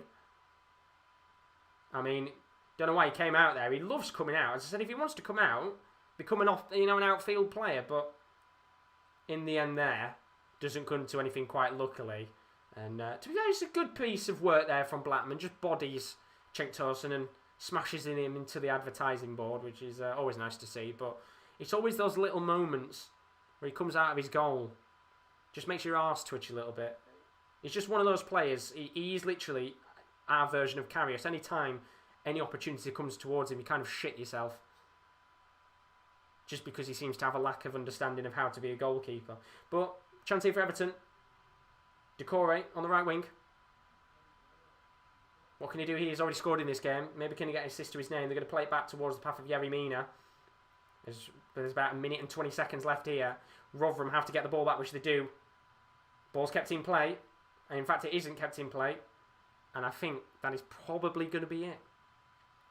But now this is need Josh to sub in off stream and bang one top bins. Yeah, if I can get to Goodison Park with the next 60 seconds, then I'll go and smack one in top bins and send us to penalties. I mean, I'm not good with penalties, so I'll probably smack that out of Goodison Park and back to where I am right now. But I'll go and smack one top bins. One more chance here though, maybe for Rotherham. Vassell gets the ball onto the right hand side. But good defending at the back there from the youngster in Nkunku, who very nearly gives the ball away towards Vassell as he passes it back towards Olsen. And the ball has gone out of play for throw-in, and this is going to have to be taken quickly with about 35 seconds left. This could be the last chance of the game. There seems to be no balls in sight. So the throw-in is going to be taken here by Ihikwe, which has been taken quite far away from where the throw-in was initially going to be. I like the shithousery there. But I think that is going to be it. As Andre Gomez gets the ball back with 10 seconds left. And all Blackman can do here is hoof the ball long. And I think the referee's got a whistle in his mouth. And that will surely be it here for this game. And the referee does blow his whistle. And Everton are going through to the next round of the FA Cup. And you know what? It was a valiant effort from Rotherham United in this game. They tried their very best to go out there and get a victory in this match, but ultimately in the end the experience and the quality of a classy Premier League side in Everton came out on tops. And there were 2 goals in this game. Cenk Tosun scored the first one in the around the 10-minute mark. A really good chip on Jamal Blackman, and then the second goal, which we thought was actually going to win the game initially for Everton. Cenk Tosun was offside, which was seen by VAR, wasn't given as a goal. although on a Sunday did get the equaliser, of course, to take us into extra time. But ultimately, in the end, it was Abdoulaye Doucouré who was the hero for Everton early on in that first half of extra time, was able to smash the ball into the back of the net. A great assist from James Rodriguez. Some questionable goalkeeping from the biggest donkey goalkeeper in Yorkshire. But ultimately, in the end, it is Everton that go through to the next round of the FA Cup. A very valiant effort from Rotherham United. But the Toffees go marching on in the FA Cup and the Millers will be going home. Very unlucky indeed, and a very real shame that we didn't get through to the next round. But I'm very happy with the performance that the guys did put in indeed. So fantastic to see. A really good game overall, because I thought we could have got spanked in this match. But I'm going to end the stream very quickly because I'm going to have to sort out a few things for the next stream. Stick about on the stream because there's more content to come in literally around about 10 or 15 minutes. You can join Rowan live. He supports Oldham. He's going to cover in his game against AFC Bournemouth. Let's hope there's a shock on the cards there for the Latics. And then straight after that tonight, 5:55, Kieran and Will will be live for Bill v Colts in the wildcard round at the NFL playoffs. They'll then be back again tomorrow for Titans v Ravens at 5:55. And then on Wednesday, we've got some French Super Cup action in football. PSG taking on Marseille. That's going to be a great game of football. I'll be live on Wednesday from 7:50. And then, of course, for you darts fans, the Premier League of darts is back very soon. The date is to be confirmed on when it's back. But we'll have that to come, of course, on the channel as always. But as for now, for those of you that have watched, if you are new to stream, as always, do leave a like and subscription. It is very, very greatly appreciated indeed. Do stick around because we'll be live in about 10 or 15 minutes. But as for now, I hope you've had a fantastic morning, evening, or afternoon, wherever you are. And we hope to see you again in about 15 minutes' time. See you in a bit. Goodbye.